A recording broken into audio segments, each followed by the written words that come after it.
ಸ್ನೇಹಿತರೆ, ಈಗ ಈ ಗ್ಯಾಸ್ ನನ್ನ ಮೇಲೆ ಎಕ್ಸ್ಪೆರಿಮೆಂಟ್ ಮಾಡ್ತಾರೆ. ನೀವೆಲ್ಲ ಬೈತಾ ಇರ್ತಾರೆ, ಮೊದಲೇ ನೀನು ಓವರ್ ಆಕ್ಟಿಂಗ್ ಮಾಡೋಲ್ಲ, ನಂಬರ್ 1 ನೀನು ಅಂತ.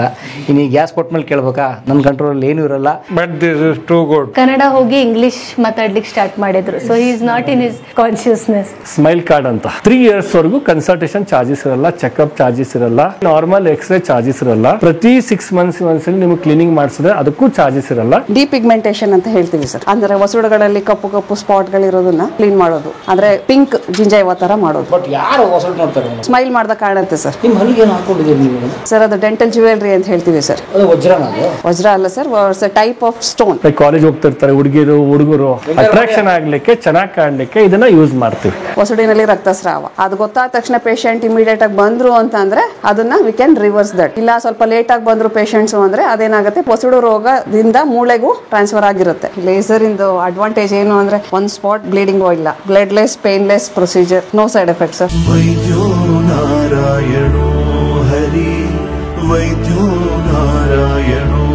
ಮಕ್ಕಳಲ್ಲಿ ಬೆಳೆಸಿಕೋ ಅಭ್ಯಾಸ ಇರುತ್ತೆ, ಅದು ಹೇಗೆ ಅಫೆಕ್ಟ್ ಮಾಡುತ್ತೆ? ಅದನ್ನ ಬಿಡಿಸೋಕೆ ಏನಾದ್ರು ದಾರಿ ಇದೆಯಾ? ಸಣ್ಣ ಮಕ್ಕಳಲ್ಲಿ ಯೂಶಲಿ ಅವರಿಗೆ ಇಟ್ ಇಸ್ ನಾರ್ಮಲ್ ಅಂತ ಅಂತಾರೆ. Till 2.5 to 3 years of age ಅವ್ರ ಬಾಯಿ ಚೀಪ್ತಾರೆ, ಅದು ನಾರ್ಮಲ್ ಅಂತ ಅಂತಾರೆ. ಅದಾದ್ಮೇಲೂ ಕೂಡ ಅವ್ರು ಬಾಯಿ ಚೀಪೋ ಅಭ್ಯಾಸ ಆಯ್ತು ಅಂತಂದ್ರೆ ಅದನ್ನ ಅಬ್ನಾರ್ಮಲ್ ಅಂತ ಅಂತಾರೆ. ಸೊ ಅವಾಗ ಏನಾಗುತ್ತೆ, ಅವ್ರ ಬಾಯಲ್ಲಿ ಬೆರಳು ಇಟ್ಕೋತಾರೆ, ಅದರ ತಂಬ್ ಇಟ್ಕೋತಾರೆ ಅಥವಾ ಅದರ್ ಫಿಂಗರ್ ಇಟ್ಕೋತಾರೆ. ಸೊ ಆಗ ಇಟ್ಕೊಂಡಾಗ ಏನಾಗುತ್ತೆ, ಅವರು ಸಕ್ಷನ್ ತರ ಮಾಡ್ತಿರ್ತಾರೆ. ಚೀಪ್ತಾ ಏನಾಗುತ್ತೆ, ಅದು ಕೂಡ ಹಲ್ ಮೇಲೆ ಪ್ರೆಷರ್ ಬೀಳುತ್ತೆ.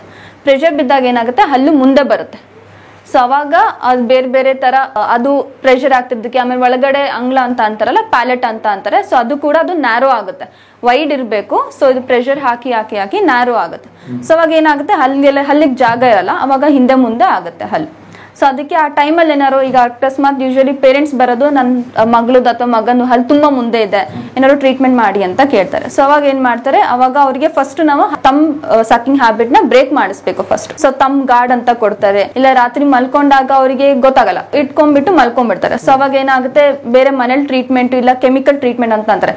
ಲೈಕ್ ಇವಾಗ ಅಸಫಿಟೋಡ ಅಥವಾ ಪೆಪ್ಪರ್ನ ಸ್ವಲ್ಪ ಹಾಕ್ಬಿಟ್ಟು ಬೆಲ್ಟ್ ಚಿಪ್ ಅದನ್ನ ಇದು ಮಾಡ್ತಾರೆ, ಬಟ್ ಅದನ್ನ ಸ್ವಲ್ಪ ಲೀಸ್ಟ್ ಎಫೆಕ್ಟಿವ್ ಅಂತಾರೆ. ಇಲ್ಲ ಸ್ವಲ್ಪ ಉದ್ದನ್ ಸ್ಲೀವ್ಸ್ ಹಾಕಿ ಮಲಗಿಸ್ತಾರೆ, ಆ ತರ ಇದು ಮಾಡ್ತಾರೆ. ಇಲ್ಲ ಅವ್ರ ಫೇವ್ರೆಟ್ ಟಾಯ್ ನ ಇದನ್ನ ಹಾಕ್ಬಿಟ್ಟು ಮಲಗಿಸ್ತಾರೆ. ಸೊ ಅವಾಗ ಅವ್ರೇನು ಬಾಯ್ ಚಿಪ್ತಾರೆ. ಸೊ ಒಂಥರ ರಿಮೈಂಡರ್ ತರ ಮಾಡ್ಬೇಕು ಅವರಿಗೆ, ಬೆಲ್ಟ್ ಚಿಪ್ಬಾರ್ದು ಅಂತ. ಸೊ ಅವ್ರ ಕೈ ಫ್ರೀ ಇತ್ತು ಅಂತ ಅಂದಾಗ ಅವ್ರಿಗೆ ಯೂಶಲಿ ತಮ್ ಸಕಿಂಗ್ ಹ್ಯಾಬಿಟ್ ಸ್ಟಾರ್ಟ್ ಆಗುತ್ತೆ. ಅದಾದ್ಮೇಲೆ ಅಪ್ಲೈನ್ಸಸ್ ಬರ್ತವೆ. ಸೊ ಬಾಯಿ ಒಳಗೆ ಒಂಥರ ಪ್ಯಾಲೆಟಲ್ ಕ್ರಿಬ್ ಅಂತ ಅಂತಾರೆ, ಆಮೇಲೆ ಓರಲ್ ಸ್ಕ್ರೀನ್ ಅಂತ ಅಂತಾರೆ. ಓರಲ್ ಸ್ಕ್ರೀನ್ ಅಂತ ಅಂದ್ರೆ ಬಾಯಿ ಫುಲ್ ಕವರ್ ಆಗುತ್ತೆ. ಸೊ ಅದನ್ನ ರಾತ್ರಿ ಮಲ್ಕೊಂಡಾಗ ಹಾಕೋಬೇಕಾಗುತ್ತೆ, ಬೆಳಗಡೆ ಒಂದು 2-3 hours ಹಾಕೋಬೇಕಾಗುತ್ತೆ ಬೆಳಗ್ಗೆ ಹೊತ್ತು. ರಾತ್ರಿ ಮಲ್ಕೊಂಡಾಗ ಅದೊಂಥರ ಅಡ್ಡ ಬರುತ್ತಲ್ಲ, ಸೊ ಅವಾಗ ಬಾಯಿ ಚಿಪ್ಪ ಅಭ್ಯಾಸನೂ ಕೂಡ ಸ್ಟಾಪ್ ಆಗುತ್ತೆ. Like curtain. ಸೊ ಬಾಯಿ ಒಳಗೆ ಹೋಗಲ್ಲ ಅವಾಗ. ಊಟ ಮಾಡೋದು ರಾತ್ರಿ ಬೆಳಗ್ಗೆ ಹೊತ್ತು 2 to 3 hours ಅಷ್ಟೇ ಹಾಕೋಬೇಕಾಗುತ್ತೆ. ಊಟ ಮಾಡೋ ಟೈಮಲ್ಲಿ ಬಿಚ್ಚಿಡ್ಬೇಕು, 1 to 3 hours ಹಾಕೋಬೇಕು. ರಾತ್ರಿ ಮಲ್ಕೊಂಡಾಗ ಹಾಕೊಂಡ್ಬಿಟ್ಟು ಬೆಳಗ್ಗೆ ಎದ್ದು ತೆಗ್ದಿಡ್ಬೇಕು ಅದನ್ನ. ಆ ತರ ಇರುತ್ತೆ ಓರಲ್ ಸ್ಕ್ರೀನ್. ಗೊತ್ತೇ ಇದ್ದಂಗೆ ಬಾಯಿಗೆ ಹೋಗ್ತಾ ಇರುತ್ತೆ. ಸೊ ಅವಾಗ ಇದೊಂಥರ ಅಡ್ಡ ಆಗತ್ತಲ್ಲ, ಸೊ ಅವಾಗ ಹೋಗಲ್ಲ ಅವಾಗ. ಆಮೇಲೆ ಇನ್ನೊಂದು ಮೌತ್ ಬ್ರೀತಿಂಗ್ ಹ್ಯಾಬಿಟ್ ಅಂತ ಅಂತಾರೆ. ಯಾವಾಗ ಬಾಯಲ್ಲಿ ಉಸಿರಾಡ್ತಾರೆ. ಸೊ ಯೂಶಲಿ ಯಾವಾಗ ಮೂಗು ಯಾವಾಗ ಕೋಲ್ಡ್ ಆಗಿರುತ್ತೆ ಮಕ್ಳಿಗೆ, ಅವಾಗ ನೀಸಲ್ ಅಬ್ಸ್ಟ್ರಕ್ಷನ್ ಅಂತ ಅಂತಾರೆ. ಸೊ ಆ ಟೈಮಲ್ಲಿ ಅವ್ರಿಗೆ ಏನತ್ತೆ, ಅಥವಾ ಡಿವಿಯೇಟೆಡ್ ನೀಸಲ್ ಸೆಪ್ಟಮ್ ಅಂತ ಅಂತಾರೆ. ಸೊ ಅವಾಗ ಏನತ್ತೆ, ಮೂಗಲ್ಲಿ ಉಸಿರಾಡಕ್ ಆಗಲ್ಲ. ಸೊ ಅವ್ರಿಗೆ ಕಷ್ಟ ಆಗ್ತಿರುತ್ತೆ. ಸೊ ಅವರೇ ಅದನ್ನ ಬಾಯಲ್ಲಿ ಉಸಿರಾಡೋ ಹ್ಯಾಬಿಟ್ ಅವರೇ ಸ್ಟಾರ್ಟ್ ಮಾಡ್ಕೋತಾರೆ. ಸೊ ಅವಾಗ ಅದು ಹ್ಯಾಬಿಟ್ ಆಗಿ ಆಗಿ ಆಗಿ ಏನಾಗುತ್ತೆ, ಅದು ಮೌತ್ ಬ್ರೀತಿಂಗ್ ಅವ್ರಿಗೆ ಗೊತ್ತಾಗ್ತಿಲ್ದೇನೆ ಬಾಯಲ್ಲಿ ಉಸಿರಾಡಕ್ಕೆ ಸ್ಟಾರ್ಟ್ ಮಾಡ್ತಾ ಇರ್ತಾರೆ. ಬಾಯಲ್ಲಿ ಉಸಿರಾಡೋದಂತ ಯೂಶಲಿ ನಾವು ಮೂಗಲ್ಲಿ ಉಸಿರಾಡೋದೇ ಕರೆಕ್ಟ್ ಆಗಿ ಲಂಗ್ಸ್ ಅಲ್ಲಿ ಹೋಗುತ್ತೆ. ಆಮೇಲೆ ನೋಸ್ ಅಲ್ಲಿ ನಮ್ಗೆ ಒಂದ್ ಸ್ವಲ್ಪ ಪಾರ್ಟಿಕಲ್ಸ್ ಇರುತ್ತೆ, ಏನೋ ಡಸ್ಟ್ ಪಾರ್ಟಿಕಲ್ಸ್. ಸೊ ಅವೆಲ್ಲ ಅದನ್ನ ಅವಾಯ್ಡ್ ಮಾಡುತ್ತೆ, ಸ್ಟಾಪ್ ಮಾಡುತ್ತೆ, ಫಿಲ್ಟರ್ ಮಾಡುತ್ತೆ. ಬಟ್ ಬಾಯಲ್ಲಿ ಆ ತರ ಫಿಲ್ಟರ್ ಏನೂ ಇರಲ್ಲ. ಸೊ ಅದು ಕರೆಕ್ಟ್ ಆಗಿ ಒಳಗೆ ಏನಾಗುತ್ತೆ, ಅಡೆನಾಯ್ಡ್ಸ್ ಅಂತ ಅಂತಾರೆ. ಅವಾಗ ಎನ್ಲಾರ್ಜ್ ಅಡೆನಾಯ್ಡ್ಸ್ ಆಗುತ್ತೆ. ಸೊ ಅವಾಗೇನಾಗುತ್ತೆ, ನಾವು ಉಸಿರಾಡೋ ಪ್ಯಾಸೇಜ್ ಏನಾಗುತ್ತಲ್ಲ, ಸೊ ಅಡೆನಾಯ್ಡ್ಸ್ ಅದು ಎನ್ಲಾರ್ಜ್ ಆಗ್ಬಿಟ್ಟು ಅದು ನ್ಯಾರೋ ಪ್ಯಾಸೇಜ್ ಆಗುತ್ತೆ. ಸೊ ಅವಾಗೂ ಕೂಡ ಉಸಿರಾಡೋದಕ್ಕೆ ಕಷ್ಟ ಆಗುತ್ತೆ, ರಾತ್ರಿ ಮಲ್ಕೊಂಡಾಗೂ ಕಷ್ಟ ಆಗುತ್ತೆ ಅವರಿಗೆ. ಸೊ ಯೂಶಲಿ ಅದನ್ನು ಕೂಡ ಹ್ಯಾಬಿಟ್ ಬ್ರೇಕ್ ಮಾಡಬೇಕು, ಅದನ್ನ with the help of oral screen. ಮತ್ತೆ ಸೊ ಅದು ಯೂಶಲಿ ಅದರಲ್ಲಿ ಬ್ರೀತಿಂಗ್ ಹೋಲ್ಸ್ ತರ ಮಾಡ್ತೀವಿ. ಸೊ ಗ್ರಾಜುಯಲ್ ಆಗಿ ಅವ್ರು ಅದನ್ನ ಮೌತ್ ಬ್ರೀತಿಂಗ್ ಇಂದ ನೇಸಲ್ ಬ್ರೀತಿಂಗ್ ಗೆ ಹ್ಯಾಬಿಟ್ ತರಬೇಕಾಗುತ್ತೆ. ಅವ್ರಿಗೆ ಸೇಫ್ಟಿ ಅನ್ಸುತ್ತೆ, ಸೆಕ್ಯೂರ್ ಅನ್ಸುತ್ತೆ, ಅದಕ್ಕೆ ಚೀಪ್ತಾರೆ. ಎನಿಥಿಂಗ್ ಅಬೌವ್ 3 years ಇದ್ರೆ ಅದಕ್ಕೆ ಟ್ರೀಟ್ಮೆಂಟ್ ಕೊಡ್ಲೇಬೇಕು. ಸೇಫ್ಟಿ ಭಯ ಪಡ್ತಾರೆ ಮಕ್ಕಳು. ಸರ್ ಲೋನ್ಲಿನೆಸ್ ಇರಬಹುದು, ಲೋನ್ಲಿನೆಸ್, ಫ್ರೆಂಡ್ಸ್ ಇಲ್ಲ, ಮನೇಲಿ ಒಬ್ಬೊಬ್ಬರೇ ಮಕ್ಕಳು ಇರ್ತಾರೆ. ಆ ಟೈಮಿಗೆಲ್ಲ ಒಂದ್ ಸ್ವಲ್ಪ ಅವ್ರಿಗೆ ಇನ್ಸೆಕ್ಯೂರ್ ಅನಿಸ್ತದೆ. So they consider there them as friend, ಆ ಥರ ಸೆಕ್ಯೂರ್ ಫೀಲ್ ಮಾಡ್ಕೊಳ್ತಾರೆ. ಅಥವಾ ಫಿಸಿಕಲಿ ವೀಕ್ ಇರೋ ಮಕ್ಕಳು ಸಿಗ್ತಾರಾ? ಇಲ್ಲ ಸರ್, ಹಂಗೇನಿರಲ್ಲ. ಆ ಥರ ಇಲ್ಲ. ಯೂಶಲಿ ಪೇರೆಂಟ್ಸ್ ವರ್ಕಿಂಗ್ ಹೋಗ್ತಾ ಇರ್ತಾರೆ, ಅಪ್ಪ ಅಮ್ಮ ಬಿಟ್ಟು ಮೇಡ್ ಹತ್ರ ಬಿಟ್ಟು ಹೋಗಿರ್ತಾರೆ, ಡೇ ಕೇರ್ ಅಲ್ಲಿ ಬಿಟ್ಟು ಹೋಗಿರ್ತಾರೆ. ಸೊ ಅವಾಗ ಅವರಿಗೆ ಒಬ್ಬರೇ ಲೋನ್ಲಿನೆಸ್ ಫೀಲ್ ಆಗ್ತಿರುತ್ತಲ್ಲ, ಸೊ ಅವಾಗ this is a part of there body. So ಅವ್ರು ಅದನ್ನ ಇಟ್ಕೊಂಡ್ಬಿಟ್ಟು ಅವರಿಗೆ ಒಂದ್ಸಲಿ ಅದು ರಿಲ್ಯಾಕ್ಸ್ ಅಂತ ಗೊತ್ತಾದ್ಮೇಲೆ ಅವ್ರು ಅದನ್ನೇ ಕಂಟಿನ್ಯೂ ಮಾಡ್ತಾರೆ. ಓ, ಈ ಸೇಮ್ ಈ ದೊಡ್ಡ ಚಟಗಳು ಇರ್ತಾರಲ್ಲ, ಹಂಗೆ ಅದು ಮಕ್ಕಳ ಚಟ. ಈ ತರ ಅಷ್ಟೇ ಅಲ್ಲ ಸರ್, ಥಮ್ಸಪ್ಪಿಂಗ್ ಅಲ್ಲ, ಟಂಗ್ ಥ್ರಸ್ಟಿಂಗ್ ಅಂತ ಅಂತಾರೆ. ಸೊ ಟಂಗ್ ಥ್ರಸ್ಟಿಂಗ್ ಅಂತ ಅಂದ್ರೆ ಏನು, ಯೂಶಲಿ ನಾವು ನಾಲ್ಗೆನ ಮೇಲೆ ಅಂಗ್ಲದಲ್ಲಿ ಇಡಬೇಕು. ಸೊ ಅವಾಗ ಮಕ್ಕಳಲ್ಲಿ ಏನಾಗುತ್ತೆ, ಗ್ಯಾಪ್ ಅಲ್ಲಿ ಇರುತ್ತಲ್ಲ, ಅವರು ಆ ಗ್ಯಾಪ್ ಅಲ್ಲಿ ಟಂಗ್ ಟಿಪ್ ಮುಂದೆ ಇಡ್ತಾರೆ. ಸೊ ಹಾಗೇನಾಗುತ್ತೆ, ನುಂಗುವಾಗೆಲ್ಲ ಅವರು ನಾಲ್ಗೆ ಮುಂದೆ ತಂದು ನುಂಗ್ತಾರೆ. ಸೊ ಅವಾಗೂ ಕೂಡ ಯೂಶಲಿ ಎಲ್ಲಿ ಪ್ಲೇಸ್ ಇರಬೇಕಲ್ಲ ಟಂಗ್ ಪೊಸಿಷನ್, ಅಲ್ಲಿ ಬಿಟ್ಟು ಬೇರೆ ಕಡೆ ಇದ್ದಾಗ ಏನಾಗುತ್ತೆ, ಅಗೇನ್ ಹಲ್ ಹಿಂದೆ ಮುಂದೆ ಆಗುತ್ತೆ, ಅಥವಾ ಮುಂದೆ ಓಪನ್ ಬೈಟ್ ಅಂತ ಅಂತಾರೆ. ಸೊ ಓಪನ್ ಬೈಟ್ ಅಲ್ಲೂ ಕೂಡ ಅವರು ಟಂಗ್ ಮುಂದೆ ಇಟ್ಟು ಕೂಡ ಅಗೇನ್ ಬೇರೆ ಹಲ್ಲೆಲ್ಲ ಕರೆಕ್ಟ್ ಅಲೈನ್ಮೆಂಟ್ ಆಗಲ್ಲ. ಪೋಸ್ಟಿರೋ ಕ್ರಾಸ್ ಬೈಟ್ ಅಂತ ಅಂತಾರೆ. ಸೊ ಕರೆಕ್ಟ್ ಆಗಿ ಅಕ್ಲೂಷನ್ ಅಲ್ಲಿ ಇರಲ್ಲ ಅವಾಗ. ಸೊ ಅವಾಗ ಊಟ ಮಾಡಕ್ಕೆಲ್ಲ ಕಷ್ಟ ಆಗುತ್ತೆ, ಬೆಳವಣಿಗೆನೂ ಕಷ್ಟ ಆಗುತ್ತೆ ಅವಾಗ. ಬೈ ಚಾನ್ಸ್ ಅವ್ರು ಬೆಳ್ ಚಿಪ್ಪೋದು ಬಿಡ್ಲೇ ಇಲ್ಲ ಅಂದ್ರೆ ದೊಡ್ಡವ್ರನ್ನ ಬಿಡ್ತಾರಾ ಅದ್ರ ಗೊತ್ತಾಗಿ, ಅಥವಾ ಹೇಗೆ ಅದು ಬಿಡೋದೇ ಇಲ್ವಾ? ಅಂದ್ರೆ ಇಲ್ಲ ಸರ್, ಒಂದು ಕಾನ್ಶಿಯಸ್ ಲೆವೆಲ್ ಅಲ್ಲಿ ಬಂದಾಗ ಬಿಡಬಹುದು, but until childhood up to 14 years ಆದ್ರೂ ಅವ್ರು ಅದು ಕಂಟಿನ್ಯೂ ಮಾಡೇ ಮಾಡ್ತಾರೆ. ನೀವು ತುಂಬಾ ದಿನ ಬಿಟ್ರೆ ಮೂಳೆ ಬೆಳವಣಿಗೆ, ಅಲ್ಲಿನ ಬೆಳವಣಿಗೆ ಸರಿ ಆಗಲ್ಲ, ಕ್ರೌಡಿಂಗ್ ಆಗುತ್ತೆ, ಅಲ್ಲಿಗಳು ಮುಂದೆ ಬರುತ್ತೆ, ಅವನ್ನೆಲ್ಲ ಕರೆಕ್ಷನ್ ಮಾಡಬೇಕಾಗುತ್ತೆ. ಸೊ ಅದಕ್ಕೋಸ್ಕರ ನೀವು ಸರ್ಟನ್ ಏಜ್ ಆದಮೇಲೆ ಬಿಡಲಿಲ್ಲ ಅಂದರೆ ನಿಮ್ಗೆ ಮೇಡಮ್ ಹೇಳ್ದಂಗೆ ಹ್ಯಾಬಿಟ್ ಬ್ರೇಕಿಂಗ್ ಅಪ್ಲಯನ್ಸ್ ಅಂತ ಕರಿತೀವಿ. ಆ ಸ್ಕ್ರೀನ್ ಗಾರ್ಡ್ ಅಂತ ಹಾಕ್ತೀವಿ, ಅಥವಾ ಒಂದು ಅಪ್ಲಯನ್ಸ್ ಕೊಡ್ತೀವಿ, ಒಳಗಡೆ ತಂತಿ ಥರ ಹಾಕಿರ್ತೀವಿ, ಅದು ಮುಟ್ಟಿದ್ರೆ ಚುಚ್ಚುತ್ತೆ, ಆ ಥರ ಎಲ್ಲ ಅಪ್ಲಯನ್ಸ್ ಕೊಟ್ಟು ಅವ್ರನ್ನ ಹ್ಯಾಬಿಟ್ಸನ್ನು ಬಿಡಿಸ್ತೀವಿ. ಸರ್, ಕೆಲವೊಂದು ಥಿಂಗ್ಸ್ ಪೇರೆಂಟ್ಸ್ ಅವೇರ್ ಆಗಬೇಕಾಗಿರೋದು ಏನಂದ್ರೆ, ಈಗ ಮಗುಗ್ ನೋಡಿದ್ಮೇಲೆ ಇಲ್ಲಿ ಒಂದು ಥಿಕ್ ಲೈನ್ ಕಾಣ್ತದೆ, ವೈಟ್ ಕಲರ್, ಒಂದು ಲಿಪ್ ಒಂದು ಸ್ವಲ್ಪ ಥಿಕ್ ಆಗಿರ್ತದೆ, ಇಲ್ಲಿ ತುಟಿ ತುದಿ ಥಿಕ್ ಆಗಿರ್ತದೆ. ಅಂದ್ರೆ ಆ ಕೇಸ್ ಮೌತ್ ಬ್ರೀದರ್ ಅಂತಾನೆ ತಿಳ್ಕೊಬೇಕು. ಅವರು ಬಾಯಿಯಿಂದಾನೇ ಉಸಿರಾಡೋದು. ಅಂದ್ರೆ ಆ ಪೇರೆಂಟ್ಸಿಗೆ ಆ ಟೈಮಿಗೆ ಅವರು ನಮ್ಮ ಹತ್ರ ಕರ್ಕೊಂಡು ಬರ್ಬೇಕು, ಅಂದ್ರೆ ನಾವು ಅದನ್ನ ಬ್ರೇಕ್ ಮಾಡಬಹುದು. ಅದು ಮೌತ್ ಬ್ರೀದಿಂಗ್ ಎದಕ್ಕಾಗ್ತದಂದ್ರೆ, ಮೇ ಬಿ ನೋಸ್ ಬ್ಲಾಕ್ ಆಗಿರ್ಬಹುದು, ಎಡಿನಾಯ್ಡ್ಸ್ ಅಂತೇವೆ, ಮೂಳೆ ಬೆಳೆದಿರ್ತದೆ, ಸ್ವಲ್ಪ ನೋಸ್ ಹಿಂಗ್ ಕ್ರಾಸ್ ಇರ್ತದೆ, DNS ಅಂತೇವೆ, ಡಿವಿಯೇಟೆಡ್ ನೇಸಲ್ ಸೆಪ್ಟಮ್, ಆ ತರ. ಓಕೆ, ಸೊ ಇವೆಲ್ಲ ಸರ್ಜರಿ ಆಪರೇಷನ್ ಆಯ್ತು, ಸ್ನೋಸ್ ಆಪರೇಷನ್ ಆದ್ಮೇಲೆ ಬಿಟ್ಟಿದ್ದು. ಸೊ ಇವೆಲ್ಲ ನಾವು ಸಣ್ಣವರಿದ್ದಾಗಿಂದಲೇ ನೋಡಿದ್ರೆ ಅವಾಗಿಂದಾಗಲೇ ಆ ಪ್ರಾಬ್ಲಮ್ ಅನ್ನ ಟ್ಯಾಕಲ್ ಮಾಡಬಹುದು, ಸರ್ಜರಿ ತನ ಹೋಗಲ್ಲ. ಆಮೇಲೆ ಕೆಲವೊಂದ್ಸರ್ತಿ ಈಗ ಟಂಗ್ ಮಕ್ಕಳು ಮಾತಾಡ್ಬೇಕಾದ್ರೆ tongue actually in between 2 teeth ಹಿಂಗ್ ಬಂದ್ಬಿಡ್ತದೆ ಹೊರಗಡೆ. ಈಗ ನಮ್ದು ಅಪ್ಪರ್ ಅಂಡ್ ಲೋವರ್ ಟೀತ್ ಇದೆ ಅಲ್ಲ, ಅದು ಹಿಂಗಿರ್ಬೇಕು. ಇವ್ರದ್ದು ಇಲ್ಲಿ ಟಂಗ್ ಬಂದಿರ್ತದೆ, ಇಲ್ಲಿ 2 ಕಡೆ ಟೀತ್ ಇರ್ತದೆ, ಹೌದು ಹೌದು. ಸೊ ಅದೆಲ್ಲ ಇದ್ದಾಗ it is all observation, parents ಗೊತ್ತಿರೋದಿಲ್ಲ. ಸೊ ಅವ್ರಿಗೆ ಈ ತರ ನಾಲೆಜ್ ನಾವೇನಾದ್ರೂ ಹೇಳ್ಕೊಟ್ರೆ they will observe it, and at least ಅವ್ರಿಗೆ ಗೊತ್ತಾಗ್ತದೆ ನನ್ನ ಮಗನಿಗೆ ಟಂಗ್ ಥ್ರಸ್ಟಿಂಗ್ ಇದೆ, ಆ ತರ ಅವ್ರಿಗೆ ಅವೇರ್ ಆಗಿ ಅವ್ರು ಕರ್ಕೊಂಡ್ ಬರ್ತಾರೆ. ದಯವಿಟ್ಟು ಈ ತರ ಪೋಷಕರು ಯಾರೇ ಇದ್ದೀರಿ ಸ್ನೇಹಿತರೆ, ಅವ್ರು ದಯವಿಟ್ಟು ನೀವು ತಾಯಂದ್ರು ತಂದೆಯಂದ್ರು ನೋಡಿ ಗಮನಿಸಿ, ಅವ್ರ ಮನೇಲಿ ಯಾರೇ ಇದ್ರು ಕೂಡ ಬನ್ನಿ, ಯಾಕಂದ್ರೆ ಇದು ಮುಂದೆ ದೊಡ್ಡ ಸಮಸ್ಯೆಗೆ ಕಾರಣ ಆಗ್ಬೋದು. ಸರ್, ನನ್ನ ಮಗು ನಾಳೆನೇ ಕರ್ಕೊಂಡು ಬರ್ತೀನಿ ಸರ್. ಬನ್ನಿ sir. Thank you madam, thank you Prajna, thank you. ಸಾಕು, ಬಟ್ ನಾನು SLC ಗಂಟೆ ಬೆಳಿ ಚೀಪ್ತಲೇ ಇದ್ದೆ.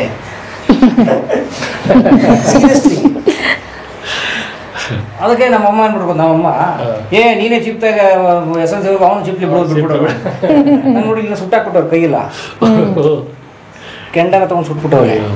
ಸರ್, ಕೆಲವೊಂದ್ಸತಿ ನಾವು ರಾತ್ರಿಗೆ ಸಾಕ್ಸ್ ಕಟ್ತೇವೆ ಹುಡುಗರಿಗೆ, ಅದಕ್ಕೆ ಬಿಟರ್ ಇದು ಹಾಕಿ ಕಹಿ ಹಾಕಿ ಸಾಕ್ಸ್ ಕಟ್ ಬಿಡ್ತೇವೆ. ಸೊ ದಟ್ ಅವರು ಹಾಕ್ಲಿಕ್ಕೆ ಸಾಧ್ಯನೇ ಇಲ್ಲ, ಫುಲ್ ಟೈಟ್ ಕಟ್ ಬಿಡೋದು ಸಾಕ್ಸ್ ಹಾಕಿ.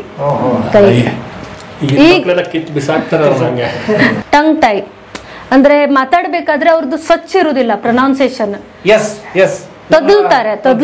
ಹುಡುಗ ಬರ್ತಾನೆ, ಈ ಪ್ರಾಬ್ಲಮ್ ಇದೆ ಅಂದ್ರೆ ಮಾತು ಬಹಳ ಸ್ಪಷ್ಟವಾಗಿ ಹೊರಡಲ್ಲ. ಹೌದು. ಸೊ ಇನ್ ದಟ್ ಕೇಸ್ ಅವ್ರಿಗೆ ಪ್ರಾಬ್ಲಮ್ ಇರೋದು ಟಂಗ್ ಟೈ ಅಂತ ಇರ್ತದೆ. ಟಂಗ್ ಆಕ್ಚುಲಿ ಫ್ರೀಲಿ ಮೂವ್ ಆಗ್ಬೇಕು, ಬಟ್ ಅದು ಒಂದು ಫೈಬರ್ ಅದಕ್ಕೆ ಕಟ್ ಹಾಕ್ತದೆ ಫ್ಲೋರ್ ಆಫ್ ದ ಮೌತಿಗೆ, ಅಂದ್ರೆ ತಳಗಡೆ. So they cannot raise complete tongue. ಅಂತ ಕೇಸಲ್ಲಿ ಬಾಯಿ ಪ್ರೊನೌನ್ಸಿಯೇಷನ್ ಆಮೇಲೆ ಹುಡುಗ 13 ವರ್ಷ ಹುಡುಗ, ಅವ್ರಿಗೆ ಟಂಗ್ ಟೈ ಅಂದ್ರೆ ನಾವು ಲೇಸರ್ ಇಂದಾನೆ ಅದಕ್ಕೆ ಟ್ರೀಟ್ಮೆಂಟ್ ಕೊಡಬಹುದು sir.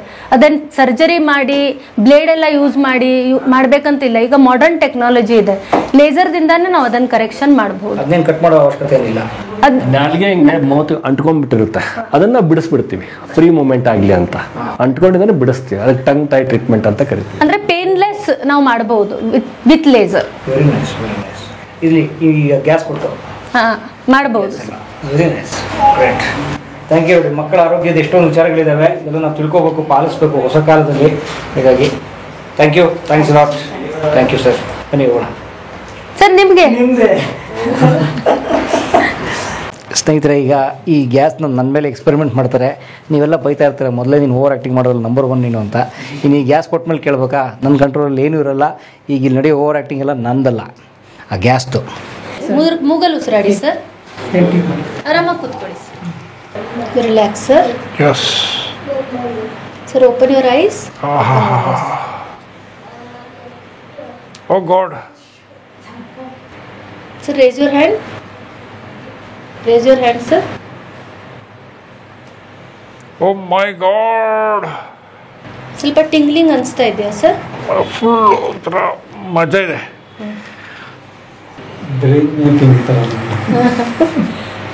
O it's like brain ಮ್ಯಾಪಿಂಗಾ? ಮತ್ತೆಲ್ಲ ಕೇಳಿಬಿಟ್ರು ಆಮೇಲೆ ನಾನು ಡೀಟೇಲ್ಸ್ ಎಲ್ಲ ನಂದೇನೋ ಸೀಕ್ರೆಟ್ಸ್ ಇದೆ ಸಿಕ್ಕಾಪಟ್ಟೆ. Sir race your hand. ಈಗ ಸ್ಲೋ ಮೂಮೆಂಟ್ ಆಗ್ತಾ ಇದೆ. ಓಕೆ, ಮುಂಚೆ ಫಾಸ್ಟ್ ಇತ್ತು, ಈಗ ಸ್ಲೋ. ಅಂದರೆ ಈಗ ಆಲ್ರೆಡಿ ಅವ್ರು ರಿಲ್ಯಾಕ್ಸ್ ಆಗಲಿಕ್ಕತ್ತಾರೆ. ಈಗ ಈಸ್ ಒಬೇಯಿಂಗ್ ಕಮಾಂಡ್. ತೆಳಗೆ ಹೋಗ್ತಾ ಇಲ್ಲ ಸರ್. ಕೈ ತೆಳಗೆ ಮಾಡಿ ಸರ್, ಕೈ ತೆಳಗೆ ಮಾಡಿ. ಸೊ ಈಗ ನಾವು ಟ್ರೀಟ್ಮೆಂಟ್ ಸ್ಟಾರ್ಟ್ ಮಾಡ್ಬೋದು ಈ ಸ್ಟೇಜಲ್ಲಿ. ಸರ್ ಕಣ್ ತೆಗೀರಿ. How are you feeling sir? I am feeling too good. Voice change ಆಗ್ತಾ ಇದೆ ಸರ್. ಏನಾದರೂ ಟ್ರೀಟ್ಮೆಂಟ್ ಇದ್ರೆ ಮಾಡಿಬಿಡೋಣ ಸರ್? ಚೆಕ್ ಮಾಡಲಾ ಸರ್? ಸರ್ ಕಣ್ ತೆಗೀರಿ, ಕಣ್ ತೆಗೀರಿ ಸರ್. ವಿಸ್ಡಮ್ ಟೂತ್ ತೆಗೆದು ಬಿಡೋಣ ಸರ್? ನನಗೆ ವಿಸ್ಡಮ್ ಟೂತೇ ಇಲ್ಲ.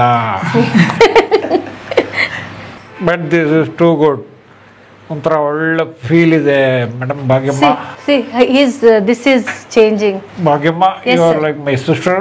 S sir. Param Shetty is a very good doctor. He's a very good person. And you know, you're a too good doctor. Thank you, sir. Keep this safe speed going on. Okay? Thank you, sir. Kannada ಹೋಗಿ English ಮಾತಾಡ್ಲಿಕ್ಕೆ start ಮಾಡಿದ್ರು. So he is not in his consciousness. ಅವ್ರು pure Kannada ಮಾತಾಡೋರು English ಮಾತಾಡ್ಲಿಕ್ಕೆ start ಮಾಡಿದ್ರು. Sir you are fine. Open your eyes sir. ನಾವು we are reducing the dose. Okay, ಕೈ ಮೇಲ್ ಮಾಡಿ sir. Okay, put it down sir. ಈಗ ನಾನು ಹೋಲ್ಡ್ ಮಾಡಿಲ್ಲ ಅಂದ್ರೆ ಅದು ಬಿದ್ದು ಬಿಡ್ತದೆ ಕೈ. ಅಂದರೆ ಪೂರ್ತಿ ಮೈಂಡ್ ರಿಲ್ಯಾಕ್ಸ್ ಆಗಿರ್ತದೆ. ಈಗ ನಾನು ಏನು ಪ್ರೊಸೀಜರ್ ಮಾಡಿದ್ರು ಅವ್ರು ಎಕ್ಸೆಪ್ಟ್ ಮಾಡ್ತಾರೆ, ಹ್ಯಾಪಿಲಿ ಎಕ್ಸೆಪ್ಟ್ ಮಾಡ್ತಾರೆ ಸರ್. ಒಂದು 2 to 3 minutes. Okay, you will be fine. So we are now neutralising oxygen. Full 100% oxygen ಇದೆ. So that you will come back to normal state. You are fine sir? Yes, okay. ಅಂತ ಮಿಷನ್ ಓ ಯಪ್ಪ. ನಮ್ಮ ಡಾಕ್ಟ್ರಲ್ಲಿ ಪರಮ್ ಶೆಟ್ಟಿ ಅವರು ತಗೋಣ, ಒಳ್ಳೇದಾಗಲಿ. ಸ್ನೇಹಿತರೆ, ನೀವು ಈ ಮಷೀನಲ್ಲಿ ಹಲ್ಲುನ ತೋರ್ಸಕ್ಕೆ ಬರ್ತಿರೋ ನಂಗೆ ಗೊತ್ತಿಲ್ಲ, ಬಟ್ ನೀವು ಈ ಮಜಾ ತಗೊಳಕ್ಕೊಮ್ಮೆ ಬನ್ನಿ. ಸಖತ್ತಾಗಿದೆ ಇದು ಸ್ನೇಹಿತರೆ. ಇದು thanks lot. Thank you sir. Thank you. ಸಖತ್ತಾಗಿದೆ ಇದು. ಇಂಗ್ಲಿಷ್ ಮಾತಾಡ್ತಾ ಇದ್ರಿ ಸರ್. ನೀವು ಪೂರ್ತಿ ಡಿಫ್ರೆಂಟ್ ಮಾತಾಡ್ಲಿಕ್ಕೆ ಇಂಗ್ಲಿಷ್ ತಲೋ ಮಾತಾಡ್ಲಿಕ್ಕೆ ನಾವು ಇಂಗ್ಲೀಷೇ ಬರ್ ನೋಡಿ, ಇಂಗ್ಲೀಷ್ ಎಲ್ಲ ಮಾತಾಡ್ಬಿಟ್ರಿ. Actually learn English in 30 days ಅಂತಾರಲ್ಲ, ಲರ್ನ್ ಇಂಗ್ಲೀಷ್ ಇನ್ 3 minutes ಅಂತ ಈ ಮಿಷನ್ ಕೊಡಿಸಿ ಅವ್ರನ್ನ. ಚೆನ್ನಾಗಿದೆ ಮೇಡಮ್. ನಮಸ್ತೆ. ನಮಸ್ಕಾರ. ನನ್ನ ಹೆಸರು ಡಾಕ್ಟರ್ ಕಾಮೇಶ್ವರಿ ಅಂತ. ಸೊ ನಾನು ಎಂಡೋಡಾಂಟಿಸ್ಟ್, ಅಂದರೆ ಈಗ ರೂಟ್ ಕೆನಾಲ್ ಸ್ಪೆಷಲಿಸ್ಟು ಆ ಥರ ಅಂತ ಹೇಳ್ತೀವಿ ನಾವು. ಇವಾಗ ಇದರ ಹೆಸರು ಇದು ಸೂಕ್ಷ್ಮದರ್ಶಕ ಅಂತ. It's a microscope. Okay, so ಇವಾಗ ನಾರ್ಮಲ್ ಕಣ್ಣಿಗೆ ಲೈಕ್ ನೇಕೆಡ್ ಐಸ್ಗೆ ಕಾಣಿಸೋದು ತುಂಬ ಲಿಮಿಟೆಡ್ ಇರುತ್ತೆ. ಈಗ ಹಲ್ಲು ಹೇಗಿರುತ್ತೆ ಅಂದರೆ ಹೊರಗಡೆ ಎಷ್ಟು ಕಾಣಿಸುತ್ತೋ ಒಳಗಡೆ ಇನ್ನೂ ಅದಕ್ಕಿಂತ ಡಬಲ್ 3 times ಒಳಗಡೆ ಇರುತ್ತೆ. ಆ್ಯಂಡ್ ಅದನ್ನು ನಾವು ಮೆಷರ್ ಮಾಡೋದು ಸೆಂಟಿಮೀಟರ್ಸಲ್ಲ, ಅಲ್ಲಿ ಮೆಷರ್ ಮಾಡ್ತೀವಿ, ಮಿಲಿಮೀಟರ್ಸಲ್ಲಿ. ಸೊ ಈ ಥರ ಸಣ್ಣ ಸಣ್ಣ ಡೈಮೆನ್ಷನ್ಸನ್ನು ಮೆಷರ್ ಮಾಡಬೇಕಾಗಿದ್ರೆ ಅಥವಾ ಸಣ್ಣ ಡೈಮೆನ್ಷನ್ಸಲ್ಲಿ ವರ್ಕ್ ಮಾಡಬೇಕಾಗಿದ್ರೆ ಇನ್ನೂ ಬೆಟರ್ ವಿಷನ್ ಇದ್ದರೆ ನಮಗೆ ತುಂಬ ಈಸಿ ಆಗುತ್ತೆ. So just like suppose we have a magnifying glass. ಬಾಯೊಳಗಡೆ ಏನಾದರೂ ಕಾಣಿಸ್ತಾ ಇಲ್ಲ ಅಂದರೆ ಮ್ಯಾಗ್ನಿಫೈಯಿಂಗ್ ಗ್ಲಾಸ್ ಇಡ್ತೀವಿ, ಬೂತ್ ಕನ್ನಡಿ ಇಡ್ತೀವಿ, ಅದು ತುಂಬ ದೊಡ್ಡದಾಗಿ ಕಾಣಿಸುತ್ತೆ. ಸೊ ಸೇಮ್ ಥಿಂಗ್ ಬಾಯಲ್ಲಿ ಒಂದು ಬೂತ್ ಕನ್ನಡಿ ಥರ ಇಟ್ಬಿಟ್ರೆ ನಮಗೆ ಇಲ್ಲಿ ದೊಡ್ಡದಾಗಿ ಕಾಣಿಸುತ್ತೆ. Oh so that is what a microscope is about. So ಇವ್ರ ಬಾಯಿ ಬೂದ್ರಲ್ಲಿ ಇರ್ತೀರಾ? ಎಸ್, ಅದರ ಹೆಸರು microscope. Microscope. Yes, it's a dental surgical microscope. ಅಂದ್ರೆ ಯಾಕಂದ್ರೆ ಹಲ್ಲೇ ಫಸ್ಟ್ ಆಫ್ ಆಲ್ ಒಳಗಿರುತ್ತೆ, Yes. ಏನೋ ಸಣ್ಣ ಸಣ್ಣ ಸಮಸ್ಯೆ ಇದ್ರೆ ಕಾಣಲ್ಲ, Yes. ನಮ್ ತಲೆ ತಗೊಂಡೋಗಿ ಅವ್ರ ಬಾಯಲ್ಲಿ ಆಗಲ್ಲ. ಇಡಕ್ಕಾಗಲ್ಲ, ಸೊ ಮಷಿನ್ ಇಡ್ತೀರಾ? ಎಸ್. ಸೊ ಈ ಮೆಷಿನ್ ಏನ್ ಮಾಡುತ್ತೆ ಅಂದ್ರೆ ದಿಸ್ ಮೆಷಿನ್ ಇದಕ್ಕೆ ಇದು ಬಂದು ಐ ಪೀಸ್ ಅಂತ ಇರುತ್ತೆ. ಇವಾಗ ಇದು ಒಂದೊಂದು ಒಬ್ಬೊಬ್ಬರು ವ್ಯಕ್ತಿಗೆ ಸಪರೇಟ್ ಆಗಿರುತ್ತೆ. ಇವಾಗ ನನಗೊಂದು ರೇಂಜ್ ಇರುತ್ತೆ, ನಿಮಗೊಂದು ರೇಂಜ್ ಇರುತ್ತೆ. ಸೊ ಆ ಥರ ನಾವು ಮೆಷರ್ ಮಾಡಿಕೊಂಡು ಫೈನಲೈಸ್ ಮಾಡಿಕೊಂಡು ಇದನ್ನು ನಾವು ಕೋಆರ್ಡಿನೇಟ್ ಮಾಡಿ ಇದ್ರ LCD ಮೇಲೆ ಟಿವಿಯಲ್ಲಿ ಡಿಸ್ಪ್ಲೇ ಆಗುತ್ತೆ. ತೋರಿಸಿ ಈಗ ಅವ್ರ ಬಾಯಲ್ಲಿ. ಇವಾಗ ಏನಾಗುತ್ತೆ ಅಂದ್ರೆ suppose we are working on ಒಂದೊಂದೇ ಹಲ್ಲಲ್ಲಿ ವರ್ಕ್ ಮಾಡಬೇಕಾಗಿದ್ರೆ ವಿತ್ ಪ್ರಿಸಿಷನ್ ವರ್ಕ್ ಮಾಡಬೇಕಾಗಿದ್ರೆ ಏನಾಗುತ್ತೆ ಅಂದ್ರೆ ಇದ್ರಲ್ಲಿ ನಮಗೆ ಕನ್ಫ್ಯೂಸ್ ಆಗಿಬಿಡುತ್ತೆ ಯಾವ ಹಲ್ಲಲ್ಲಿ ವರ್ಕ್ ಮಾಡ್ತಿದ್ದೀವಿ ಏನು ಅಂತ. And first thing. Second thing ಏನಂದ್ರೆ ಸೆಕ್ಯೂರಿಟಿ ರೀಸನ್ಸ್ಗೋಸ್ಕರ ಆ್ಯಂಡ್ ಸೇಫ್ಟಿ ಪ್ರಿಕಾಷನ್ಸ್ಗೋಸ್ಕರ ಇದ್ರ ಹೆಸರು ರಬ್ಬರ್ ಡ್ಯಾಮ್ ಶೀಟ್ ಅಂತ. ಮುಟ್ಬೋದಾ? ಮುಟ್ಬೋದು. ಶೀಟ್ಸ್. ಎಸ್, ನೋಡಿ ರಬ್ಬರ್ ಶೀಟ್ ಸ್ನೇಹಿತರೆ ಇದು. ಎಸ್, ಇದು ಲೇಟೆಕ್ಸ್ ಇಂದ ಮಾಡಿರೋದೆ. ಲೇಟೆಕ್ಸ್ ಹಾಸಿಗೆ ಬಳಸ್ತಾರೆ. ಲೇಟೆಕ್ಸ್ ಎಸ್, ಲೇಟೆಕ್ಸ್ ಮೆಟೀರಿಯಲ್ ಅಲ್ಲೇ ಮಾಡಿರೋದು. ಸೊ ಇವಾಗ ಏನ್ ಮಾಡ್ತೀವಿ ಅಂದ್ರೆ ಇದನ್ನ ನಾವು ನೀಟಾಗಿ ಅಡ್ಯಾಪ್ಟ್ ಮಾಡ್ಕೋತೀವಿ ಹಲ್ಲಿಗೆ. ಈಗ ಇವ್ರಿಗೆ ಇದು ಕೊಟ್ಟಿದ್ದೀರಾ ಮೇಡಮ್? ಸೆಡೇಷನ್ ಕೊಟ್ಟಿದ್ದೀರಾ? ನೋವಾಗ್ತಿಲ್ಲ ಅವ್ರಿಗೆ? ಆದ್ರೆ ಕೊಡೋದು ಇಲ್ಲ ಅಂದ್ರೆ ಅಡಲ್ಟ್ ಪೇಷಂಟ್ ಯಾರಿಗೆ ಬೇಕೋ ಅವ್ರಿಗೆ ಕೊಡ್ಬೇಕು. ಓಕೆ. ಅಂದ್ರೆ ಕಾಮೇಶ್ವರಿ ಅವರೇ, Yes. ಈಗ ನೀವು ಮೈಕ್ರೋಸ್ಕೋಪ್ ಹಾಕಿ ಚೆಕ್ ಮಾಡಕ್ ಮುಂಚಿನ ಪ್ರೊಸೀಜರ್ ಮಾಡ್ತಿದ್ದೀರಿ, ಕರೆಕ್ಟ್? ಎಸ್. Okay. ಇವಾಗ ಮೈಕ್ರೋಸ್ಕೋಪ್ ಎಲ್ಲೆಲ್ಲಿ ಯೂಸ್ ಮಾಡ್ಬೋದು ಅಂದ್ರೆ ಸಪೋಸ್ ಸಣ್ಣ ಪುಟ್ಟ ಫ್ರಾಕ್ಚರ್ ಲೈನ್ಸ್ ಇದೆ, ಅದಕ್ಕೆ ನಾವು ಎಕ್ಸ್ರೇ ತೆಗಿಯೋಕ್ಕಿಂತ ಮುಂಚೆ ಇನ್ ಸಮ್ ಕೇಸಸ್ ಡಯಾಗ್ನೋಸಿಸ್ ಅಂತ ಹೇಳ್ತೀವಿ. ಇನ್ವೆಸ್ಟಿಗೇಟರಿ ಪ್ರೊಸೀಜರ್ಸ್ ಅಲ್ಲೂ ಮೈಕ್ರೋಸ್ಕೋಪ್ ಹಾಕಿ ನೋಡ್ಬೋದು. ಅದಲ್ಲದೆ ನಾವು ಟ್ರೀಟ್ಮೆಂಟ್ ಮಾಡಬೇಕಾಗಿದ್ರೆ ಪರ್ಫೆಕ್ಷನ್ ಜೊತೆ ಮಾಡಬೇಕು ಅಂದರೆ ಈ ಥರ ಮೈಕ್ರೋಸ್ಕೋಪ್ನ ಯೂಸ್ ಮಾಡಿ ಮಾಡ್ಬೋದು. ಅಥವಾ ಇನ್ನೊಂದು ಇವಾಗ ನಮ್ಗೆ ಏನಿರುತ್ತೆ ಅಂದರೆ ಹಲ್ಲಿರುತ್ತೆ, ಹಲ್ಲೊಳಗಡೆ ರಂಧ್ರಗಳಿರುತ್ತೆ, ಅದೇನು ಬ್ಲಡ್ ಸಪ್ಲೈ, ನರ ಕನೆಕ್ಷನ್ ಅದೆಲ್ಲ ಇರುತ್ತೆ. ಸೊ ಆ ನರಕ್ಕೆ ಇನ್ನೂ ಈಸಿಯಾಗಿ ರೀಚ್ ಆಗಬೇಕು ಅಂದರೆ this is an supporting aid. ತುಂಬಾ ಹತ್ತಿರ ಹೋಗಿ ನೋಡಕ್ಕೆ, ತುಂಬಾ ಹತ್ತಿರ. ಇವಾಗ ನಾವು ತಲೆ ಬಗ್ಸಿ ಅಥವಾ ನಾವು ಮಿರರ್ ಏನಾದರೂ ಹಾಕಿ ನೋಡೋದ್ಕಿಂತ ಈ ತರ ಒಂದು ಮೈಕ್ರೋಸ್ಕೋಪ್ ಅನ್ನು ಇಟ್ಟು ನೋಡಿದ್ರೆ ಇನ್ನೂ ತುಂಬಾ ಈಸಿಯಾಗಿ ಕಾಣಿಸುತ್ತೆ. Technology. Yes, technology, pure technology. ಈಗ ನಾವೇನ್ ಮಾಡ್ತೀವಿ, ನಮ್ಮಲ್ಲಿ ಈ ಲೆನ್ಸ್ ಇದೆ. Yes. ಸ್ನೇಹಿತರೆ, ನಮ್ಮಲ್ಲಿ ಈ ಲೆನ್ಸ್ ನೆಕ್ಸ್ಟ್ ಇನ್ನೂ ಹತ್ರ ಹೋಗಿ ನೋಡಬೇಕು ಅಂದ್ರೆ ಇನ್ನೊಂದು ಯಾವ್ದೋ ಲೆನ್ಸ್ ಹಾಕ್ತೀವಿ. Exactly. ನೆಕ್ಸ್ಟ್ ಇನ್ನೊಂದು Yes. ಆ ತರ XS ಅಲ್ಲಿ ಬರುತ್ತೆ 2.5x, 4.5x, 5.5, 16. ಸೊ ಆ ಥರ ತುಂಬ ಡಿಫ್ರೆಂಟ್ ಟೈಪ್ಸ್ ಇರುತ್ತೆ. Very nice. ಇವ್ರಿಗೆ ಏನು ಸಮಸ್ಯೆ ಇದೆ ಮೇಡಮ್ ಕಾಮೇಶ್ವರಿ ಅವರು? ಇವರಿಗೆ ಇದರಲ್ಲಿ ಹುಳ್ಕಲ್ಲಾಗಿದೆ ಅವರಿಗೆ. So that is the reason why ಅವರಿಗೆ ರೂಟ್ ಕೆನಾಲ್ ಟ್ರೀಟ್ಮೆಂಟ್ ಮಾಡಬೇಕಾಗಿರೋ ಸನ್ನಿವೇಶ ಬಂದಿದೆ. ಆ್ಯಂಡ್ ಏನಾಗಿದೆ ಅಂದರೆ ತುಂಬ sensitivity and all other treatment procedures ಇಂದ ಅದವರು ರಿಸಾಲ್ವ್ ಆಗ್ತಾ ಇಲ್ಲ. That is a reason why ಇವಾಗ ನಾವು ರೂಟ್ ಕೆನಾಲ್ ಟ್ರೀಟ್ಮೆಂಟ್ ಅಂತ ಮಾಡಬೇಕು ಅವರಿಗೆ. So under the help of microscope we are doing. Bhagyamma, ಈಗ ಇದೆಲ್ಲ ಯಾಕೆ ಇಷ್ಟಲ್ಲ? ಈಗ ಕಣ್ಣಲ್ಲಿ ನೋಡಿ ಎಲ್ಲಿ ಹುಡುಕಲ್ಲಾಗಿದೆ ಅದನ್ನ ತೆಗೆದು ಅಥವಾ ಅದಕ್ಕೆ ನಾವು ರೂಟ್ ಕೆನಾಲ್ ಮಾಡಿ ಕ್ಯಾಪ್ ಹಾಕ್ಬಿಡ್ತೀರಾ. ಇಷ್ಟು ಪ್ರಿಸಿಷನ್ ಯಾಕೆ, ಇಷ್ಟು ಡಿಟೇಲಿಂಗ್ ಯಾಕೆ? ಸರ್, ಕೆಲವೊಬ್ರು ಪ್ರಿಫರೇಬಲಿ ಮೈಕ್ರೋಸ್ಕೋಪಲ್ಲೇ ಮಾಡ್ಬೇಕಂತ ಬಂದಿರ್ತಾರೆ. ಕೆಲವೊಬ್ರು ದೇ ವಾಂಟ್ ರೂಟ್ ಕೆನಾಲ್ ಮೈಕ್ರೋಸ್ಕೋಪಲ್ಲೇ ಮಾಡ್ಬೇಕಂತ, ಯಾಕಂದ್ರೆ ಅವರೆಲ್ಲ ಸ್ವಲ್ಪ ತಿಳಿದು ಬಂದಿರ್ತಾರೆ. ಬಟ್ ಕೆಲವೊಂದು ಸರ್ತಿ ಎಲ್ಲೋ ಒಂದು ಕಡೆ ಟ್ರೀಟ್ಮೆಂಟ್ ಆಗಿರ್ತದೆ, ಬಟ್ ಪೇನ್ ಅಂತ ಹೇಳಿ ಬರ್ತಾರೆ. ಓಕೆ, ಪೇನ್ ಎದಾಗ ಬರ್ತದೆ ರೂಟ್ ಕೆನಾಲ್ ಮಾಡಿದ ಹಲ್ಲಿಗೆ?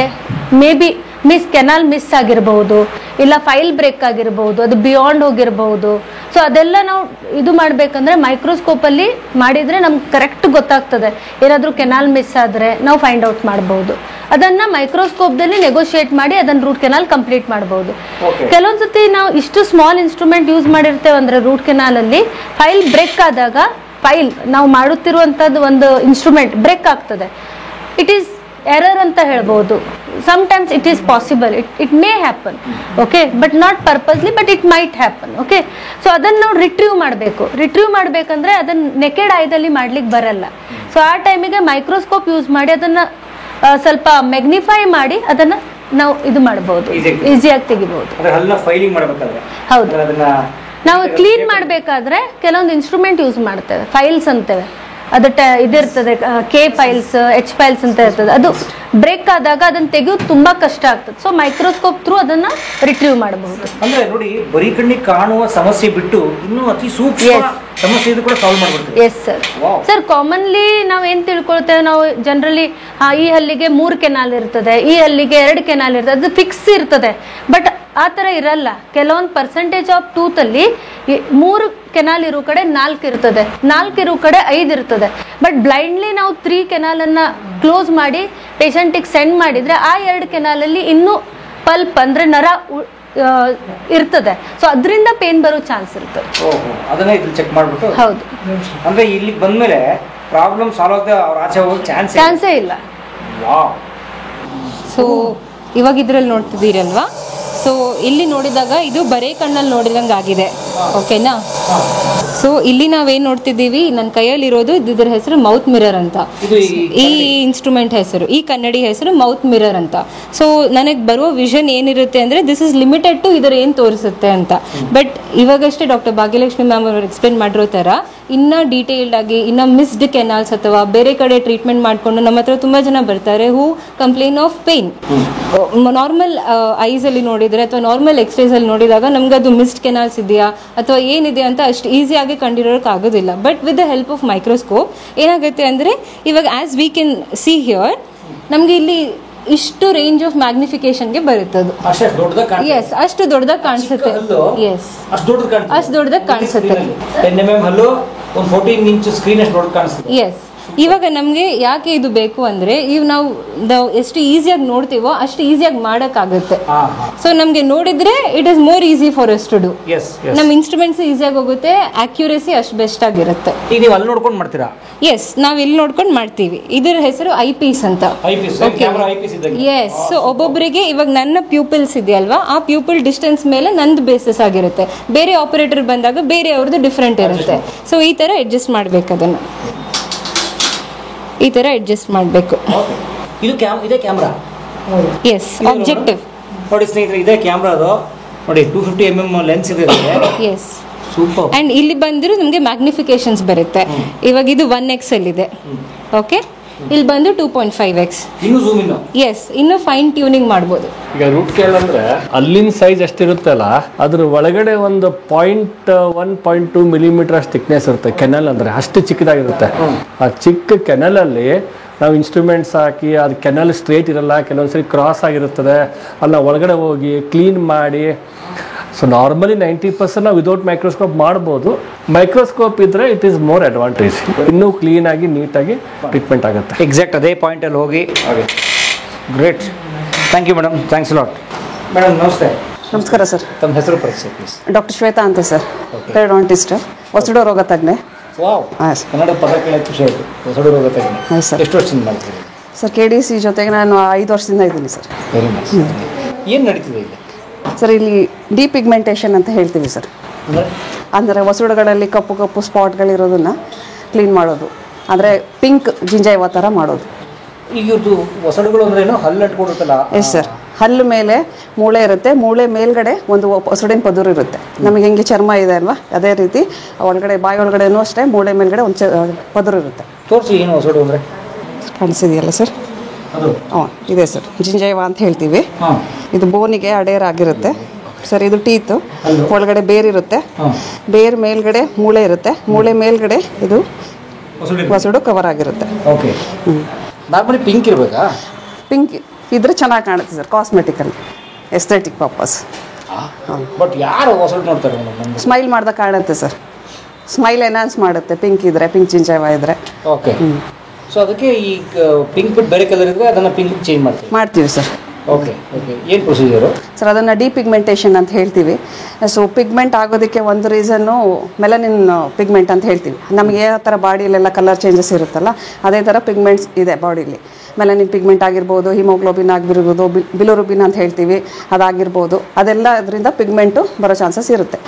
ಸೊ ಬಾಯಲ್ಲಿ ನಾವು ಜಾಸ್ತಿ ಕಂಡುಬರೋದು ಮೆಲನಿನ್ ಪಿಗ್ಮೆಂಟ್ ಅಂತ ಹೇಳ್ತೀವಿ. ಆ ಪಿಗ್ಮೆಂಟನ್ನು ಏನು ಮಾಡ್ತೀವಿ ಅಂತಂದರೆ ಲೇಸರ್ ಅನ್ನೋ ಮಷಿನ್ ಯೂಸ್ ಮಾಡಿ, ಅದು ಆಧುನಿಕ ತಂತ್ರಜ್ಞಾನ ಯೂಸ್ ಮಾಡಿ ಅದನ್ನು ಪಿಂಕ್ ಜಿಂಜಾಯ್ವ ಥರ ಮಾಡ್ತೀವಿ. ಒಬ್ಬ ಪೇಷಂಟಿಗೆ ಮಾಡೋಕ್ಕೆ ಎಷ್ಟು ಟೈಮ್ ಹಿಡಿಯುತ್ತೆ ಸರ್? ಮ್ಯಾನ್ಯುವಲ್ ಮಾಡೋದಾದರೆ ಸ್ವಲ್ಪ ಜಾಸ್ತಿ ಟೈಮ್ ಹಿಡಿಯುತ್ತೆ. ಲೇಸರ್ ಆದರೆ ಸ್ವಲ್ಪ ಒಂದು 15-20 ನಿಮಿಷದೊಳಗಡೆ ನಾವು we can enhance their smile ಮಾಡ್ಬಿಡ್ತೀವಿ. Yes sir. ಅಂದರೆ ಒನ್ ಟೈಮ್ ಅದು? Yes sir, one time. But ಅದು ಪರ್ಮನೆಂಟ್ ಅಲ್ಲ ಸರ್. ಎಷ್ಟು ತಿಂಗಳಿಗೊಮ್ಮೆ ಮಾಡ್ಕೋಬೇಕು ಸರ್? ಕೆಲವೊಬ್ಬರಿಗೆ 1 ವರ್ಷ ತನಕ ಬರದೇ ಇರ್ಬೋದು ರಿಪೀಟ್ ಆಗಿ. ಏನಕ್ಕೆಂದರೆ ಬೇರೆ ಕಡೆ ಇರೋ ಸೆಲ್ಸ್ಗಳು ಮತ್ತೆ ಅಲ್ಲಿಗೆ ಬಂದುಬಿಟ್ಟು ಮತ್ತೆ ಅದು ಪಿಗ್ಮೆಂಟ್ ಹಾಕೋಕ್ಕೆ ಸ್ಟಾರ್ಟ್ ಮಾಡಿಬಿಡುತ್ತೆ. ಸೊ ದಟ್ ಇದು ಬರೀ ಕಾಸ್ಮೆಟಿಕಲಿ ಎಸ್ಥೆಟಿಕ್ ಪರ್ಪಸ್ ಅಷ್ಟೇ, ಚೆನ್ನಾಗಿ ಕಾಣೋದಕ್ಕೋಸ್ಕರ ಮಾಡೋದು. ಬಟ್ ಪರ್ಮನೆಂಟ್ ಟ್ರೀಟ್ಮೆಂಟ್ ಅಲ್ಲ, ರೆಗ್ಯುಲರ್ ಬೇಸಿಸ್ ಆಗಿ ಅವ್ರು ಮಾಡಿಸ್ಕೊತಾ ಇರಬೇಕು ಅವ್ರಿಗೇನಾದರೂ ಬೇಕಾದರೆ. Very nice. ಓಕೆ. ಥರ ಮಾಡ್ತೀರಿ? ಎಸ್ ಸರ್, ಮಾಡೋಣ. ನಿಮ್ಮ ಹಲ್ಲಿಗೆ ಏನು ಹಾಕೊಂಡಿದ್ದೀರಿ ನೀವು? ಸರ್ ಅದು ಡೆಂಟಲ್ ಜ್ಯುವೆಲ್ರಿ ಅಂತ ಹೇಳ್ತೀವಿ ಸರ್. ಏನು ಡೆಂಟಲ್ ಜ್ಯುವೆಲ್ರಿ? ಹಲ್ಲಿಗೆ ಒಡವೆನಾ? ಎಸ್ ಸರ್, ಅದು ಡೆಂಟಲ್ ಜ್ಯುವೆಲ್ರಿ ಅಂತ. ಅದನ್ನು ಸ್ಮೈಲ್ ಎನ್ಹಾನ್ಸ್ ಮಾಡುತ್ತೆ. ಅದು ವಜ್ರನಾ? ಅದು ವಜ್ರ ಅಲ್ಲ sir, type of stone. Different colours ಬರುತ್ತೆ, ಡಿಫ್ರೆಂಟ್ ಸೈಜ್ ಬರುತ್ತೆ. ಅದನ್ನು ಸ್ಮೈಲ್ ಮಾಡಿದಾಗ ಎನ್ಹಾನ್ಸ್ ಮಾಡುತ್ತೆ ಸ್ಮೈಲ್ ಲೈನ್. ನೀವು ಹಾಕೊಂಡ್ರೆ ನೋಡಿ ಇವತ್ತು ಸಕ್ಸಸ್ ಆಯಿತು. ನಾನೇ ಗುರುತಿಸ್ಬಿಟ್ಟೆ ಅದನ್ನ. Thank you sir. ಮೇಡಮ್ ನೋಡಿ ಹೆಸರು ವೆರಿ ನೈಸ್. ಮಾಡಿ ಮಾಡೋಣ ಸರ್. ಓಕೆ. ಸ್ಮೈಲ್ ಮಾಡಿದಾಗ ಸ್ಪಾರ್ಕಲ್ ಆಗುತ್ತೆ, ಶೈನ್ ಹೊಡುತ್ತೆ. ಇದೊಂಥರ ಕಾಸ್ಮೆಟಿಕ್. ಅವ್ರು ಹಾಕಿರೋ ಡೆಂಟಲ್ ಜ್ಯುವೆಲರಿ ಅಂತ ಏನು ಕರಿತೀವಿ, dental diamonds, it is also cosmetic procedure. ಇವಾಗ ಮಾಡ್ತಿದ್ರಲ್ಲ ಡಿಪಿಗ್ಮೆಂಟೇಷನ್. ಯೂಶಲಿ ಮ್ಯಾರೇಜಸ್ ಇರುತ್ತೆ, ನೆಕ್ಸ್ಟ್ ಮಂತ್ ಮ್ಯಾರೇಜ್ ಇರುತ್ತೆ, ಚೆನ್ನಾಗಿ ಕಾಣಬೇಕು, ಫೋಟೋ ಶೂಟ್ ಚೆನ್ನಾಗಿ ಬರಬೇಕು ಅಂತ ಟೈಮ್ಗಳಲ್ಲಿ ಟೀತ್ ಬ್ಲೀಚಿಂಗ್, ಟೀತ್ ವೈಟ್ನಿಂಗ್ ಅಂತ ಕರಿತೀವಿ. ಅಲ್ಲನ್ನ ಸ್ವಲ್ಪ ಫುಲ್ ವೈಟ್ ಅಂತ ಇದು ಮಾಡ್ತೀವಿ. ಟೀತ್ ಬ್ಲೀಚಿಂಗು, ಡಿಪಿಗ್ಮೆಂಟೇಷನ್ ಇದು ಮಾಡೋದ್ರಿಂದ ಸ್ಮೈಲು ಆಮೇಲೆ ಗಮ್ಸು ಭಾಳ ಬ್ಯೂಟಿಫುಲ್ ಆಗಿ ಕಾಣುತ್ತೆ. ಇವೆಲ್ಲ ಕಾಸ್ಮೆಟಿಕ್ ಪ್ರೊಸೀಜರ್ಸ್. Wow, super. ಈಗ ಮೇಡಮ್ ಅಂದರು ಈಗ ಸ್ವಲ್ಪ ಬ್ಲ್ಯಾಕ್ ಇದ್ದರೆ ಬೇರೆ ಕಲರ್ ಇದ್ದರೆ ಪಿಂಕ್ ಮಾಡ್ಬೋದು ಅಂತ. ಬೇರೆ ನಮ್ಗೆ ಬೇಕಾಗಿರೋ ಕಸ್ಟಮೈಸ್ ಕಲರ್ ಕೊಡ್ಬೋದಾ? ನಮ್ಮ ಚಾಯ್ಸು ಸರ್ ಅದನ್ನು ಗ್ರೀನ್ ಕಲರ್ ಮಾಡಿ ಹೆಂಗೆಲ್ಲ ಆಗುತ್ತೆ ಸರ್? ಯೂಶ್ವಲಿ ಒಂದು ಬ್ಲ್ಯಾಕ್ ಇರುತ್ತೆ, ಇಲ್ಲ ಪಿಂಕ್ ಇರುತ್ತೆ, ಮತ್ತು ಯಾವುದು ಬೇರೆ ಬೇರೆ ರೆಡ್ ವೈಟ್ ಅದೆಲ್ಲ ಇರಲ್ಲ. ಬಟ್ ಸೊ ಪಿಂಕಿಶ್ ಇದ್ರೆ ನ್ಯಾಚುರಲ್ ಥರ, ನ್ಯಾಚುರಲ್. ಓಕೆ ಓಕೆ, ಆಯಿತು. ಈಗ ಲೇಸರ್ ಕಿರಣ ಬಿಡ್ತಾರಾ? ಲೇಸರ್ ಮೆಷಿನಲ್ಲಿ ಅದು ಮೆಲೈನ್ ಪಿಗ್ಮೆಂಟ್ಸ್ ಅಂತಂದ್ರಲ್ಲ ಅದೆಲ್ಲ ಸ್ಕ್ರೇಪ್ ಮಾಡ್ತಾರೆ, ರಬ್ ಮಾಡ್ತಾರೆ. ಅದರಿಂದ ಏನಾಗುತ್ತೆ, ಆಫ್ಟರ್ 1 ವೀಕ್ ಇಮಿಡಿಯೇಟ್ಲಿ ರಿಸಲ್ಟ್ ಬರಲ್ಲ. 1 ವೀಕ್ ವೇಟ್ ಮಾಡಬೇಕು. ವೇಟ್ ಮಾಡಿದ್ಮೇಲೆ ಬ್ಲ್ಯಾಕ್ ಇದೆಲ್ಲ ಹೋಗ್ಬಿಟ್ಟು ಪಿಂಕಿಶ್ ಆಗುತ್ತೆ. ಸೂಪರ್. ಆ್ಯಂಡ್ ಇದು ಸೈಡ್ ಎಫೆಕ್ಟ್ಸ್ ಇಲ್ಲ? No side effects. Oh great. ಮತ್ತು ಈ ಡೆಂಟಲ್ ಜ್ಯುವೆಲ್ರಿ ಬಗ್ಗೆ ಇನ್ನು ಸ್ವಲ್ಪ ಹೇಳ್ಬೋದಾ? ಏನೇನು ಹಾಕೋಬೋದು? ಸಿ ಡೆಂಟಲ್ ಜ್ಯುವೆಲರಿ ಅಂದರೆ ಇವಾಗ ಯೂಶಲಿ ಯುವಕರು ಇರ್ತಾರೆ, ಲೈಕ್ ಕಾಲೇಜ್ ಹೋಗ್ತಿರ್ತಾರೆ, ಹುಡುಗರು, ಅವ್ರಿಗೆ ಸ್ಮೈಲ್ ಮಾಡಿದಾಗ ಏನೋ ಸ್ಪಾರ್ಕಲ್ ಆಗಬೇಕು, ಅಟ್ರಾಕ್ಷನ್ ಆಗಬೇಕು. ಅಟ್ರಾಕ್ಷನ್ ಆಗಲಿಕ್ಕೆ, ಚೆನ್ನಾಗಿ ಕಾಣಲಿಕ್ಕೆ ಇದನ್ನ ಯೂಸ್ ಮಾಡ್ತೀವಿ. ಒಂಥರ ಇಂಪ್ರೆಸ್ ಅಂತ ಅನ್ಕೋಬಹುದು. ಅದ್ರಲ್ಲಿ ಬೇರೆ ಬೇರೆ ಕಲರ್ಸ್ ಬರುತ್ತೆ. ನಾರ್ಮಲ್ ಯೂಸ್ ಮಾಡೋದು ಡೆಂಟಲ್ ಡೈಮಂಡ್ಸ್ ಅಂದರೆ ಡೈಮಂಡ್ ಥರನೇ ಇರುತ್ತೆ, ಸ್ಪಾರ್ಕಲ್ ಆಗುತ್ತೆ. ಅವ್ರು ಹಾಕಿರೋದು ಒಂದು ಸ್ವಲ್ಪ ಕಲರು, ಬೇರೆ ಬೇರೆ ಕಲರ್ಸು ಬರುತ್ತೆ. ಬ್ಲೂ ಕಲರ್ ಹಾಕೊಂಡಿರ್ತಾರೆ. ವೈಟ್ ಕಲರ್ ಇದ್ರೆ ಇನ್ನೂ ಒಂದು ಸ್ವಲ್ಪ ಡಿಫ್ರೆಂಟ್ ಆಗಿ ಕಾಣುತ್ತೆ. ಓಕೆ. ಗೋಲ್ಡ್ ಹಾಕೋಬೋದು? ಅಲ್ಲ, ಗೋಲ್ಡ್ ಅಂತ ಆ್ಯಕ್ಚುಲಿ ಹೇಳ್ಬೇಕಂದ್ರೆ ನಮ್ಮಲ್ಲಿ ಸುಮಾರು ಜನ ಬರ್ತಾರೆ, ಅಂದರೆ ಒಂದು ಕ್ಯಾಪನ್ನು ಗೋಲ್ಡ್ ಹಾಕಿ ಅಂತ. ಅಂದರೆ ಏನೋ ನಕ್ಕದಾಗ ಅದು ಒಂದೇ ಗೋಲ್ಡ್ ಅಂತ ಕಾಣಬೇಕು. ಅದರಲ್ಲಿ ನೀವು ಪ್ಯೂರ್ ಗೋಲ್ಡ್ ಯೂಸ್ ಮಾಡ್ಬೋದು. ಮುಂಚೆ ಎಲ್ಲ ಜಪನೀಸ್ ಗೋಲ್ಡ್ ಅಂತ ಯೂಸ್ ಮಾಡ್ತಾ ಇದ್ವಿ, ಅದತ್ರ ಡುಪ್ಲಿಕೇಟ್ ಗೋಲ್ಡು. ಬಟ್ ಸುಮಾರು ಜನ ನಮಗೆ ಒರಿಜಿನಲ್ ಗೋಲ್ಡ್ ಹಾಕಂತಲೂ ಬರ್ತಾರೆ, ಹಾಕ್ಬೋದು. ಬಟ್ ನಾವು ಅದನ್ನು ಯೂಸ್ ಸಜೆಸ್ಟ್ ಮಾಡಲ್ಲ. ಇದು ಡೈಮಂಡ್. Nothing harmful. ಸುಮ್ಮನೆ ಅದು ಥರ ಲೈಕ್ ಕಾಸ್ಮೆಟಿಕ್ ಅಂತಲೂ ಅನ್ನೋಕ್ಕಾಗಲ್ಲ. ಸುಮ್ಮನೆ ಗೋಲ್ಡ್ ಹಾಕೊಂಡಾಗ ಏನೋ ಒಂದು ಸ್ವಲ್ಪ ನಕ್ಕದಾಗ ಗೋಲ್ಡ್ ಕಾಣುತ್ತೆ ಅಷ್ಟೇ. ಬಾಯಲ್ಲಿ ಚಿನ್ನ ಇಟ್ಕೊಂಡಂಗೆ ಅಷ್ಟೇ. ಓಕೆ. ಹಾಕೊಳ್ಳೋದಾದ್ರೆ ನೋಡಿ ಮೇಡಮ್ ಹಾಕೊಂಡ್ರೆ ಸ್ಪಾರ್ಕಲ್ ಚೆನ್ನಾಗಿರುತ್ತೆ. ಸ್ಪಾರ್ಕಲ್ ನೋಡಿ, ಪಟ್ಟದ ಚಿಕ್ಕದಾಗಿ ಕಣ್ಣಲ್ಲಿ ಹೋಗುತ್ತೆ ನೋಡಿ ಸರ್. ನೋಡ್ತಾ ಇರಬೇಕು ಅಂತ sir. Along with depigmentation we can do lip depigmentation also. Gums ಜೊತೆಗೆ ನಾವು ಲಿಪ್ ಒಂದು ಕಲರ್ಸು ಚೇಂಜ್ ಮಾಡ್ಬೋದು ಕಾಸ್ಮೆಟಿಕಲಿ. ಯಾರಿಗಾರು ಪಿಂಕ್ ಲಿಪ್ ಬೇಕು ಅಂದರೆ that also can be done by using lasers. Very nice, super. ಇವೆಲ್ಲ ಬಂದ್ಬಿಟ್ಟಿದಾವ ಸರ್. ಲೇಸರಿಂದ ಇನ್ನೂ ಸುಮಾರು ಟ್ರೀಟ್ಮೆಂಟ್ಗಳು ನಿಮಗೆಲ್ಲ ಎಕ್ಸ್ಪ್ಲೇನ್ ಮಾಡ್ತಾರೆ ಮೇಡಮ್. ಲೇಸರ್ ಇತ್ತೀಚಿನ ದಿನದಲ್ಲಿ ವಸುಡು ರೋಗ ಅನ್ನೋದು ಕಾಮನ್ ಆಗಿಬಿಟ್ಟಿದೆ, ಸರ್ವೇ ಸಾಮಾನ್ಯ ಆಗಿಬಿಟ್ಟಿದೆ ಸರ್. ವಸುಡು ರೋಗ ಅಂತಂದ್ರೆ ನಾವೇನೇ ತಿಂದಿರೋ ಮಟೀರಿಯಲ್ಗಳೇನಾಗುತ್ತೆ, ಚಿಕ್ಕದಾಗಿ ಕಣಗಳು ಅಲ್ಲಲ್ಲೇ ಕುತ್ಕೊಳುತ್ತೆ. ಚರ್ಮ ತೋರಿಸಿದ್ನಲ್ಲ ವಸುಡು, ಅದೇ ಚರ್ಮದ ಮೇಲೆ ಕುತ್ಕೊಳ್ಳುತ್ತೆ. Over a period of time ಏನಾಗುತ್ತೆ, ಅಲ್ಲಿ ಪೇಷಂಟ್ಸ್ಗಳು ನೀಟಾಗಿ ಬ್ರಷ್ ಮಾಡಲ್ಲ, ಇಲ್ಲ ಮ್ಯಾನೇಜ್ ಮಾಡ್ತಾ ಇಲ್ಲ ಅಂದಾಗ ಏನಾಗುತ್ತೆ, ಅದು ಗಟ್ಟಿ ಆಗ್ತಾ ಬಂದ್ಬಿಡುತ್ತೆ. ಕ್ಯಾಲ್ಸಿಫಿಕೇಶನ್ ಅಂತ ಹೇಳ್ತೀವಿ. ಪ್ಲಾಕ್ ಇರೋದು ಕ್ಯಾಲ್ಸಿಫಿಕೇಶನ್ ಆಗಿಬಿಟ್ಟು ಟಾರ್ಟರ್ ಅಂತ ಹೇಳ್ತೀವಿ. ಟಾರ್ಟರ್ ಫಾರ್ಮೇಷನ್ ಆದಾಗ ಏನಾಗುತ್ತೆ, ಬ್ಯಾಕ್ಟೀರಿಯಾ ಜಾಸ್ತಿ ಬೆಳ್ಕೊಂಡಾಗೆ ಅದು ವಸುಡನ್ನ ತಿಂತಾ ಬಂದ್ಬಿಡುತ್ತೆ, ಇನ್ಫೆಕ್ಷನ್ ಆಗ್ತಾ ಬರುತ್ತೆ. ವಸುಡು ಯಾವಾಗ ಇನ್ಫೆಕ್ಷನ್ ಆಗುತ್ತೋ ಅದ್ರ ಜೊತೆಗೆ ಏನಾಗುತ್ತೆ, ಬೋನಿಗೆ ಟ್ರಾನ್ಸ್ಫರ್ ಆಗುತ್ತೆ. ಮೂಳೆ ರೋಗನೂ ಸ್ಟಾರ್ಟ್ ಆಗ್ತಾ ಬರುತ್ತೆ. ವಸುಡು ರೋಗ ಇನಿಷಿಯಲ್ ಆಗಿ ಏನು ಸಿಂಪ್ಟಮ್ಸು ಅಂದರೆ ಬ್ಲೀಡಿಂಗ್ ಸರ್, ರಕ್ತಸ್ರಾವ ಅಂತ ಹೇಳ್ತೀವಿ. ವಸುಡಿನಲ್ಲಿ ರಕ್ತಸ್ರಾವ ಅದು ಗೊತ್ತಾದ ತಕ್ಷಣ ಪೇಷಂಟ್ ಇಮಿಡಿಯೇಟ್ ಆಗಿ ಬಂದರು ಅಂತ ಅಂದರೆ ಅದನ್ನು we can reverse that disease. ಅದು ವಾಪಸ್ಸು ಹೆಲ್ದಿ ಸ್ಟೇಜ್ಗೆ ತರ್ಬೋದು. ಇಲ್ಲ ಸ್ವಲ್ಪ ಲೇಟಾಗಿ ಬಂದರು ಪೇಷಂಟ್ಸು ಅಂದರೆ ಅದೇನಾಗುತ್ತೆ, ಪೆರಿಡೋಂಟೈಟಿಸ್ ಅಂತ ಹೇಳ್ತೀವಿ. ಅಂದರೆ ವಸುಡು ರೋಗದಿಂದ ಮೂಳೆಗೂ ಟ್ರಾನ್ಸ್ಫರ್ ಆಗಿರುತ್ತೆ. ಸೊ ಆವಾಗ ಅದಕ್ಕೆ ಚಿಕಿತ್ಸೆಗಳು ಬೇರೆ ಬೇರೆ ಥರ ಬರುತ್ತೆ. ಈ ರೋಗಗಳು ಸಣ್ಣ ಮಕ್ಕಳಿಂದ ಹಿಡಿದು ದೊಡ್ಡವ್ರ ತನಕ, ಹಿರಿಯ ನಾಗರಿಕರ ತನಕನೂ ಸರ್ವೇ ಸಾಮಾನ್ಯವಾಗಿ ನೋಡ್ಬೋದು. ಜಾಸ್ತಿ ನೋಡೋದು ಯಾವಾಗಂದರೆ ಹಿರಿಯ ನಾಗರಿಕರಲ್ಲಿ, ಡಯಾಬಿಟಿಸ್ ಪೇಷಂಟ್ಸಲ್ಲಿ, ಆಮೇಲೆ ಹೆಣ್ಮಕ್ಳಲ್ಲಿ ಪ್ರೆಗ್ನೆನ್ಸಿ ಟೈಮಲ್ಲೂ ತುಂಬ ತೊಂದರೆ ಆಗುತ್ತೆ ಗಮ್ಮಿಂದ. ಸೊ ಎಲ್ಲ ಏಜಲ್ಲೂ ಪ್ಯೂಬರ್ಟಿ ಟೈಮಲ್ಲೂ ನೋಡ್ಬೋದು ನಾವು ವಸುಡಿಂದು ರೋಗಗಳು. ಸೊ ಅದಕ್ಕೆ ಎಲ್ಲ ಪೇಷಂಟ್ಸ್ಗೂ ಹೇಳೋದೇನಂತಂದರೆ 6 ತಿಂಗಳಿಗೊಮ್ಮೆ ಏನಾದರೂ ಡೆಂಟಿಸ್ಟಿಗೆ ಬಂದು ವಿಸಿಟ್ ಮಾಡಿ ಹಲ್ಲುಗಳನ್ನು ಸ್ವಚ್ಛ ಮಾಡಿಸ್ಕೋಬೇಕು.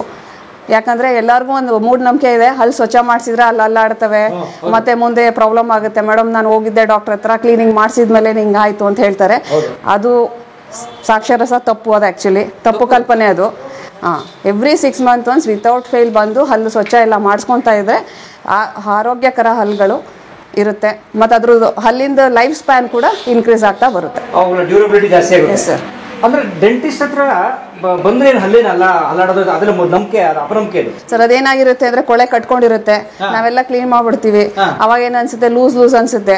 ಸೊ ಇಮಿಡಿಯೇಟ್ ಆಗಿ ಆ ಫೀಲ್ ಆಗುತ್ತೆ. ಬಟ್ ಒಂದು 3-4 days ಆದಮೇಲೆ ಮತ್ತೆ ಹೆಲ್ದಿ ಒಸುಡು ಕೂಡ್ಕೊಳ್ತಿದ್ದಂಗೆ ಮತ್ತೆ ಅದು ಫೋಮ್ನೆಸ್ ಬಂದಾಗ ಅವಾಗ ವಿ ಕ್ಯಾನ್ ಸೇ ದಟ್.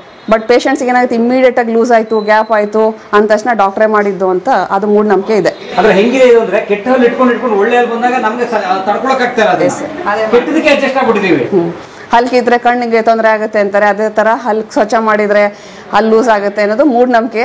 ಅದರಿಂದ ಹೊರಗೆ ಬಂದು ಜನಗಳು ಎವ್ರಿ 6 months ಒಂದ್ಸತಿ ಬಂದು ಡೆಂಟಿಸ್ಟ್ಗಳನ್ನು ಮೀಟ್ ಮಾಡಿ ಹಲ್ಲಿನ ಆರೋಗ್ಯ, ಒಸಡಿನ ಆರೋಗ್ಯ ಕಾಪಾಡ್ಕೊಂಡ್ರೆ ಒಳ್ಳೇದು ಸರ್. ಸೊ ಅವ್ರಿಗೆ ಏನು ಹಲ್ಲಿನ ಸಮಸ್ಯೆ ಇಲ್ಲ ಅಂದ್ರೆ 6 months ಎಸ್ ಸರ್, ಬರಲೇಬೇಕು. ಮೇಲ್ಗಡೆ ಕಂಡು ಬರಲಿಕ್ಕಿಲ್ಲ, ಬಟ್ ಒಳಗಡೆ ಏನಾಗುತ್ತೆ, ಒಸಡಿನ ಒಳಗಡೆ ಸಣ್ಣ ಸಣ್ಣ ಕಣಗಳು ಕುತ್ಕೊಂಡು ಪ್ಲಾಕ್ ಅನ್ನೋದು ಕಟ್ಕೊಂಡಾಗ ಡೆಫಿನೆಟ್ಲಿ ಮಿನಿಮಲ್ ಅಂತೂ ಇನ್ಫೆಕ್ಷನ್ ಇದ್ದೇ ಇರುತ್ತೆ ಎಲ್ಲ ಮನುಷ್ಯನಿಗೂ. ಸೊ ನೀವು ಕ್ಲೀನಿಂಗ್ ಮಾಡಿ ವಿತಿನ್ 15 days ನೀವು ನೋಡ್ಬೋದು ಮೈನರ್ ಇನ್ಫೆಕ್ಷನ್ ಅಂತೂ ಇದ್ದೇ ಇರುತ್ತೆ.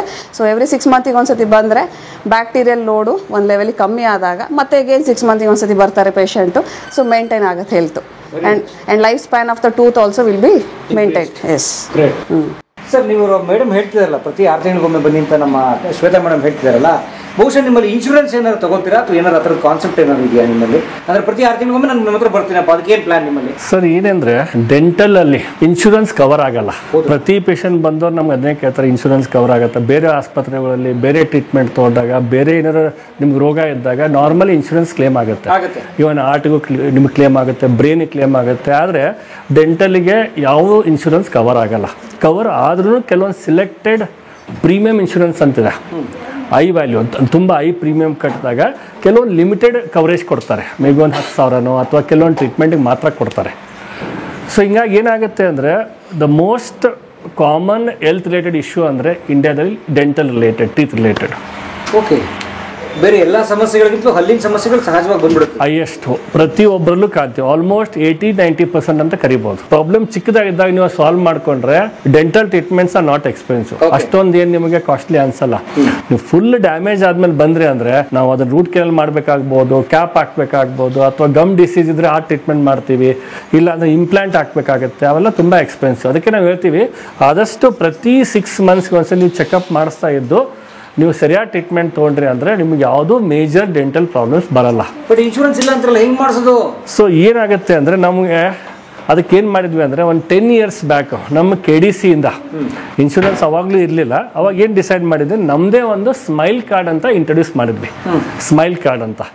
ಓಕೆ, ಇದು ಸ್ಮೈಲ್ ಕಾರ್ಡ್ ಅಂತ. ಇದು KDC ಅವರ smile card. Smile card. Okay, ಏನು ಇನ್ಶೂರೆನ್ಸ್ ಇದು? ಇದು ಒಂಥರ ಇನ್ಶೂರೆನ್ಸ್ ಅನ್ನೋಕ್ಕಿಂತ ಅಶ್ಯೂರೆನ್ಸ್ ಅಂತ ಕರಿಬೋದು. ಏನಾಗುತ್ತೆ ಅಂದರೆ ಇದನ್ನು ನಾವು ನಾರ್ಮಲಿ ಏನು ಮಾಡ್ತೀವಿ ಅಂದರೆ ಇಂಡಿವಿಜುವಲ್ ಸ್ಮೈಲ್ ಕಾರ್ಡ್ ಅಂತ ಇದೆ, ಆಮೇಲೆ ಫ್ಯಾಮಿಲಿ ಸ್ಮೈಲ್ ಕಾರ್ಡ್ ಅಂತ ಇದೆ. ಇಂಡಿವಿಜುವಲ್ ಸ್ಮೈಲ್ ಕಾರ್ಡ್ ಅಂದರೆ ಅದು ಒಬ್ಬರಿಗೆ ಅಷ್ಟೇ ವ್ಯಾಲಿಡು. ಫ್ಯಾಮಿಲಿ ಸ್ಮೈಲ್ ಕಾರ್ಡ್ ಅಂದರೆ ಇಬ್ರು ಅಡಲ್ಟ್ಸು, ಇಬ್ರು ಚಿಲ್ಡ್ರನ್ಸು, ಅದು ವ್ಯಾಲಿಡ್ ಇರ್ತದೆ. ಓಕೆ, ಈ ಕಾರ್ಡ್ ಏನೋ ತೊಗೊಂಡ್ರಿ ಅಂದರೆ 3 yearsವರೆಗೂ ಕನ್ಸಲ್ಟೇಷನ್ ಚಾರ್ಜಸ್ ಇರಲ್ಲ, ಚೆಕಪ್ ಚಾರ್ಜಸ್ ಇರಲ್ಲ, ಎಕ್ಸ್ರೇ ನಾರ್ಮಲ್ ಎಕ್ಸ್ರೇ ಚಾರ್ಜಸ್ ಇರಲ್ಲ, ಫುಲ್ ಮುಖದ OPG ಎಕ್ಸ್ರೇಗೂ ನಾವು ಚಾರ್ಜ್ ಮಾಡಲ್ಲ. ಆಮೇಲೆ ಕ್ಲೀನಿಂಗ್ ಎವ್ರಿ 6 months ಒಂದ್ಸಲಿ ನಾರ್ಮಲಿ ಕ್ಲೀನಿಂಗ್ ಮಾಡಿಸ್ತಾ ಇದ್ರೆ ಅಲ್ಲಿನ ಪ್ರಾಬ್ಲಮೇ ಬರಲ್ಲ. ಪ್ರತಿ 6 months ಒಂದ್ಸಲಿ ನಿಮಗೆ ಕ್ಲೀನಿಂಗ್ ಮಾಡಿಸಿದ್ರೆ ಅದಕ್ಕೂ ಚಾರ್ಜಸ್ ಇರಲ್ಲ. ಬೇರೆ ಎಲ್ಲ ಟ್ರೀಟ್ಮೆಂಟ್ಗಳನ್ನ ಆದಷ್ಟು ಕಡಿಮೆ ಖರ್ಚಿನಲ್ಲಿ ಅಥವಾ minimum 10-20% less than the routine cost ಆ ಥರ ಮಾಡ್ತೀವಿ. ಆ ಥರ ಮಾಡೋದ್ರಿಂದ ಫಸ್ಟ್ ಆಫ್ ಆಲ್ ಪ್ರಿವೆನ್ಷನ್ ಮಾಡ್ತಾ ಇದ್ದೀವಿ. ಪ್ರಿವೆನ್ಷನ್ ಮಾಡೋದ್ರಿಂದ ನಿಮಗೆ ಅಡ್ವಾನ್ಸ್ ಟ್ರೀಟ್ಮೆಂಟ್ಸೇ ಬೇಕಾಗಲ್ಲ. ಸೊ ಇದನ್ನ ನಾವು ಇಂಟ್ರೊಡ್ಯೂಸ್ ಮಾಡಿದಾಗ ತುಂಬ ಪಾಪ್ಯುಲರ್ ಆಯಿತು, ಸಾವಿರಾರು ಜನ ಅದನ್ನು ತಗೊಂಡ್ರು. ಆಮೇಲಿಂದ ನಾವು ಗ್ರ್ಯಾಜುಯಲಿ ಅದನ್ನು ಸ್ಟಾಪ್ ಮಾಡಿದ್ವಿ. ಇವಾಗ ಮತ್ತೆ ಅದನ್ನು ರೀಇಂಟ್ರೊಡ್ಯೂಸ್ ಮಾಡ್ತಾ ಇದೀವಿ. ಬಿಕಾಸ್ ಪ್ರತಿ ಪೇಷಂಟ್ ಬಂದವ್ರು ನಮ್ಮನ್ನ ಅದೇ ಕೇಳ್ತಾರೆ, ಇನ್ಶೂರೆನ್ಸ್ ಇದೆಯಾ, ಇನ್ಶೂರೆನ್ಸ್ ಇದೆಯಾ. ಆಮೇಲೆ ಇನ್ಶೂರೆನ್ಸ್ ಯಾಕೆ ಮಾಡೋಕ್ಕಾಗ್ತಾ ಇಲ್ಲ, ಅದು ಡೆಂಟಲ್ಲು ಹಾರ್ಟ್ ಪ್ರಾಬ್ಲಮ್ ಇರುತ್ತೆ ಅಥವಾ ಮತ್ತೊಂದಿನ ಪ್ರಾಬ್ಲಮ್ ಇರುತ್ತೆ. 100 ಜನ ಇನ್ಶೂರೆನ್ಸ್ ಮಾಡಿಸಿರ್ತಾರೆ, ಒಂದು 10 ಜನ ಕ್ಲೇಮ್ ಮಾಡ್ತಾರೆ ಅಥವಾ 20 ಜನ ಕ್ಲೇಮ್ ಮಾಡ್ತಾರೆ. ಅವಾಗ ಇನ್ಶೂರೆನ್ಸ್ ಕಂಪ್ನಿಯವ್ರಿಗೆ ವರ್ಕ್ ಆಗುತ್ತೆ. ನೀವು ಡೆಂಟಲ್ ಇನ್ಶೂರೆನ್ಸ್ ಮಾಡಿದ್ರೆ ಅಂದರೆ 100ಕ್ಕೆ 100 ಜನ ಅವ್ರು ಕ್ಲೇಮ್ ಮಾಡಿದ್ರೆ ಕಂಪ್ನಿನೇ ಮುಚ್ಕೊಂಡು ಹೋಗ್ಬೇಕಾಗುತ್ತೆ. ಹಿಂಗಾಗಿ ಡೆಂಟಲ್ಗೆ ಇನ್ಶೂರೆನ್ಸ್ ಆನ್ ಇಮಿಡಿಯೇಟ್ ಬೇಸಿಸ್ ಬರುತ್ತೆ ಅಂತ ಎಕ್ಸ್ಪೆಕ್ಟು ಮಾಡೋಕ್ಕಾಗಲ್ಲ. ಇವನ್ ನೀವು ಫಾರಿನ್ ಕಂಟ್ರೀಸ್ಗಳು ಹೋದರೆ, ಅಮೇರಿಕಾ ಇರ್ಬೋದು ಅಥವಾ ಯುರೋಪಿಯನ್ ಕಂಟ್ರೀಸ್ ಹೋಗ್ಬೋದು, ಅಲ್ಲಿನೂ ಇನ್ಶೂರೆನ್ಸ್ ಇದೆ. ಬಟ್ ಏನಂದರೆ ಅಲ್ಲಿ ಕೋಪೇ ಅಂತ ಕರೀತಾರೆ. ಅಥವಾ ಕೆಲವೊಂದಕ್ಕೆ ಅಷ್ಟೇ ಕ್ಲೇಮ್ ಆಗುತ್ತೆ, ಕೆಲವೊಂದಕ್ಕೆ ಕ್ಲೇಮ್ ಆಗಲ್ಲ. ಕೆಲವೊಂದು ಅವ್ರು ಇನ್ಶೂರೆನ್ಸ್ನವ್ರು ಕಟ್ತಾರೆ, ಕೆಲವೊಂದು ನೀವು ಕೈಯಿಂದ ಕಟ್ಟಬೇಕಾಗತ್ತೆ. ಸೊ ಆ ಥರ ಹಿಂಗಾಗಿ ನಮ್ಮಲ್ಲಿ ಇನ್ಶೂರೆನ್ಸು ನಾವು ಎಕ್ಸ್ಪೆಕ್ಟ್ ಮಾಡ್ತಾ ಇದ್ದೀವಿ ಬರುತ್ತೆ ಅಂತ. ಬಟ್ ನನಗನ್ಸೋ ಮಟ್ಟಿಗೆ ತುಂಬ ಕಷ್ಟ ಇದೆ. ಯಾಕಂದ್ರೆ ಇನ್ಶೂರೆನ್ಸ್ ಬಂದ ತಕ್ಷಣ ನಾವು ಸಮಸ್ಯೆ ಇದೆಯಲ್ಲ ಹೋಗಿ ತೋರಿಸ್ತೀವಿ. So simple. ಈಗ ಹಾರ್ಟ್ ಪ್ರಾಬ್ಲಮ್ ಇದ್ರೆ ಮಾತ್ರ ಹೋಗ್ತೀವಿ, ಅಲ್ಲಿಂದ ಹಂಗಲ್ಲ. ಪ್ರಾಬ್ಲಮ್ ಇದ್ರೆ ಹೋಗ್ತೀವಿ, ಇಲ್ಲ ಅಂದ್ರೆ ಹೋಗ್ತೀವಿ. ಇನ್ಶೂರೆನ್ಸ್ ಇದೆಯಲ್ಲ, ಇವಾಗ ಕಾರ್ ಇನ್ಶೂರೆನ್ಸ್ ಇರುತ್ತೆ, 100 ಜನ ಮಾಡಿಸಿರ್ತಾರೆ. ಎಲ್ಲೋ ಒಂದು 5 ಆಕ್ಸಿಡೆಂಟ್ ಆಗುತ್ತೆ, 10 ಆಕ್ಸಿಡೆಂಟ್ ಆಗುತ್ತೆ. ಈ 100 ಜನ ಅಂತ ತೊಗೊಂಡಿರೋ ದುಡ್ಡನ್ನ ಅವ್ರಿಗೆ ಕೊಡ್ತಾರೆ. ಇನ್ನು ಡೆಂಟಲ್ ಇನ್ಶೂರೆನ್ಸ್ ಅಂತ ಮಾಡಿದ್ರೆ ಪ್ರತಿಯೊಬ್ಬರು ಕ್ಲೇಮ್ ಮಾಡೋಕ್ಕೆ ಹೋದ್ರೆ ಕಂಪ್ನಿಗಳು ಸಾಧ್ಯ ಆಗಲ್ಲ. ಸೊ ಅದಕ್ಕೋಸ್ಕರ ನಮ್ಮದೇ ಒಂದು KDC ಅಂತ ಸ್ಮೈಲ್ ಕಾರ್ಡ್ ಅಂತ ಮಾಡಿ ಆದಷ್ಟು ಹೆಚ್ಚಿನ ಜನರಿಗೆ ಒಂದು ಕಾರ್ಡ್ ತೊಗೊಂಡಿರ್ತಾರೆ, 6 ತಿಂಗಳ ಒಂದ್ಸಲಿ ಬರಲೇಬೇಕು ಅಥವಾ ನಾವು ರಿಮೈಂಡರ್ ಕಳಿಸ್ತೀವಿ. ಆಮೇಲೆ ಕ್ಲೀನಿಂಗ್ ಮಾಡ್ತಾ ಇದ್ರೆ ಯಾವುದೂ ಸಮಸ್ಯೆ ಆಗಲ್ಲ. ಆಮೇಲೆ ಎವ್ರಿ 6 ಮಂತ್ಸ್ ನಾವು ಚೆಕಪ್ ಮಾಡ್ತಾ ಇದ್ರೆ ಇನಿಷಿಯಲ್ ಪ್ರಾಬ್ಲಮ್ಸ್ ಗೊತ್ತಾಗುತ್ತೆ. ಇವಾಗ ಮೇಡಮ್ ಇದ್ರಲ್ಲ ಗಮ್ ಪ್ರಾಬ್ಲಮ್, ವಸಡು ರೋಗ, ದ ಮೋಸ್ಟ್ ಡೇಂಜರಸ್ ಅಂದರೆ ಗಮ್ ಡಿಸೀಸ್. ನಾವು ಲಾಸ್ಟ್ ಟೈಮ್ ನಾವೇನು ವಿಡಿಯೋ ಮಾಡಿದ್ರಲ್ಲ ನೀವು, ಅದರಲ್ಲಿ ಕೆಲವೊಂದು ಹೈಲೈಟ್ಸ್ ಮಾಡಿದ್ವಿ.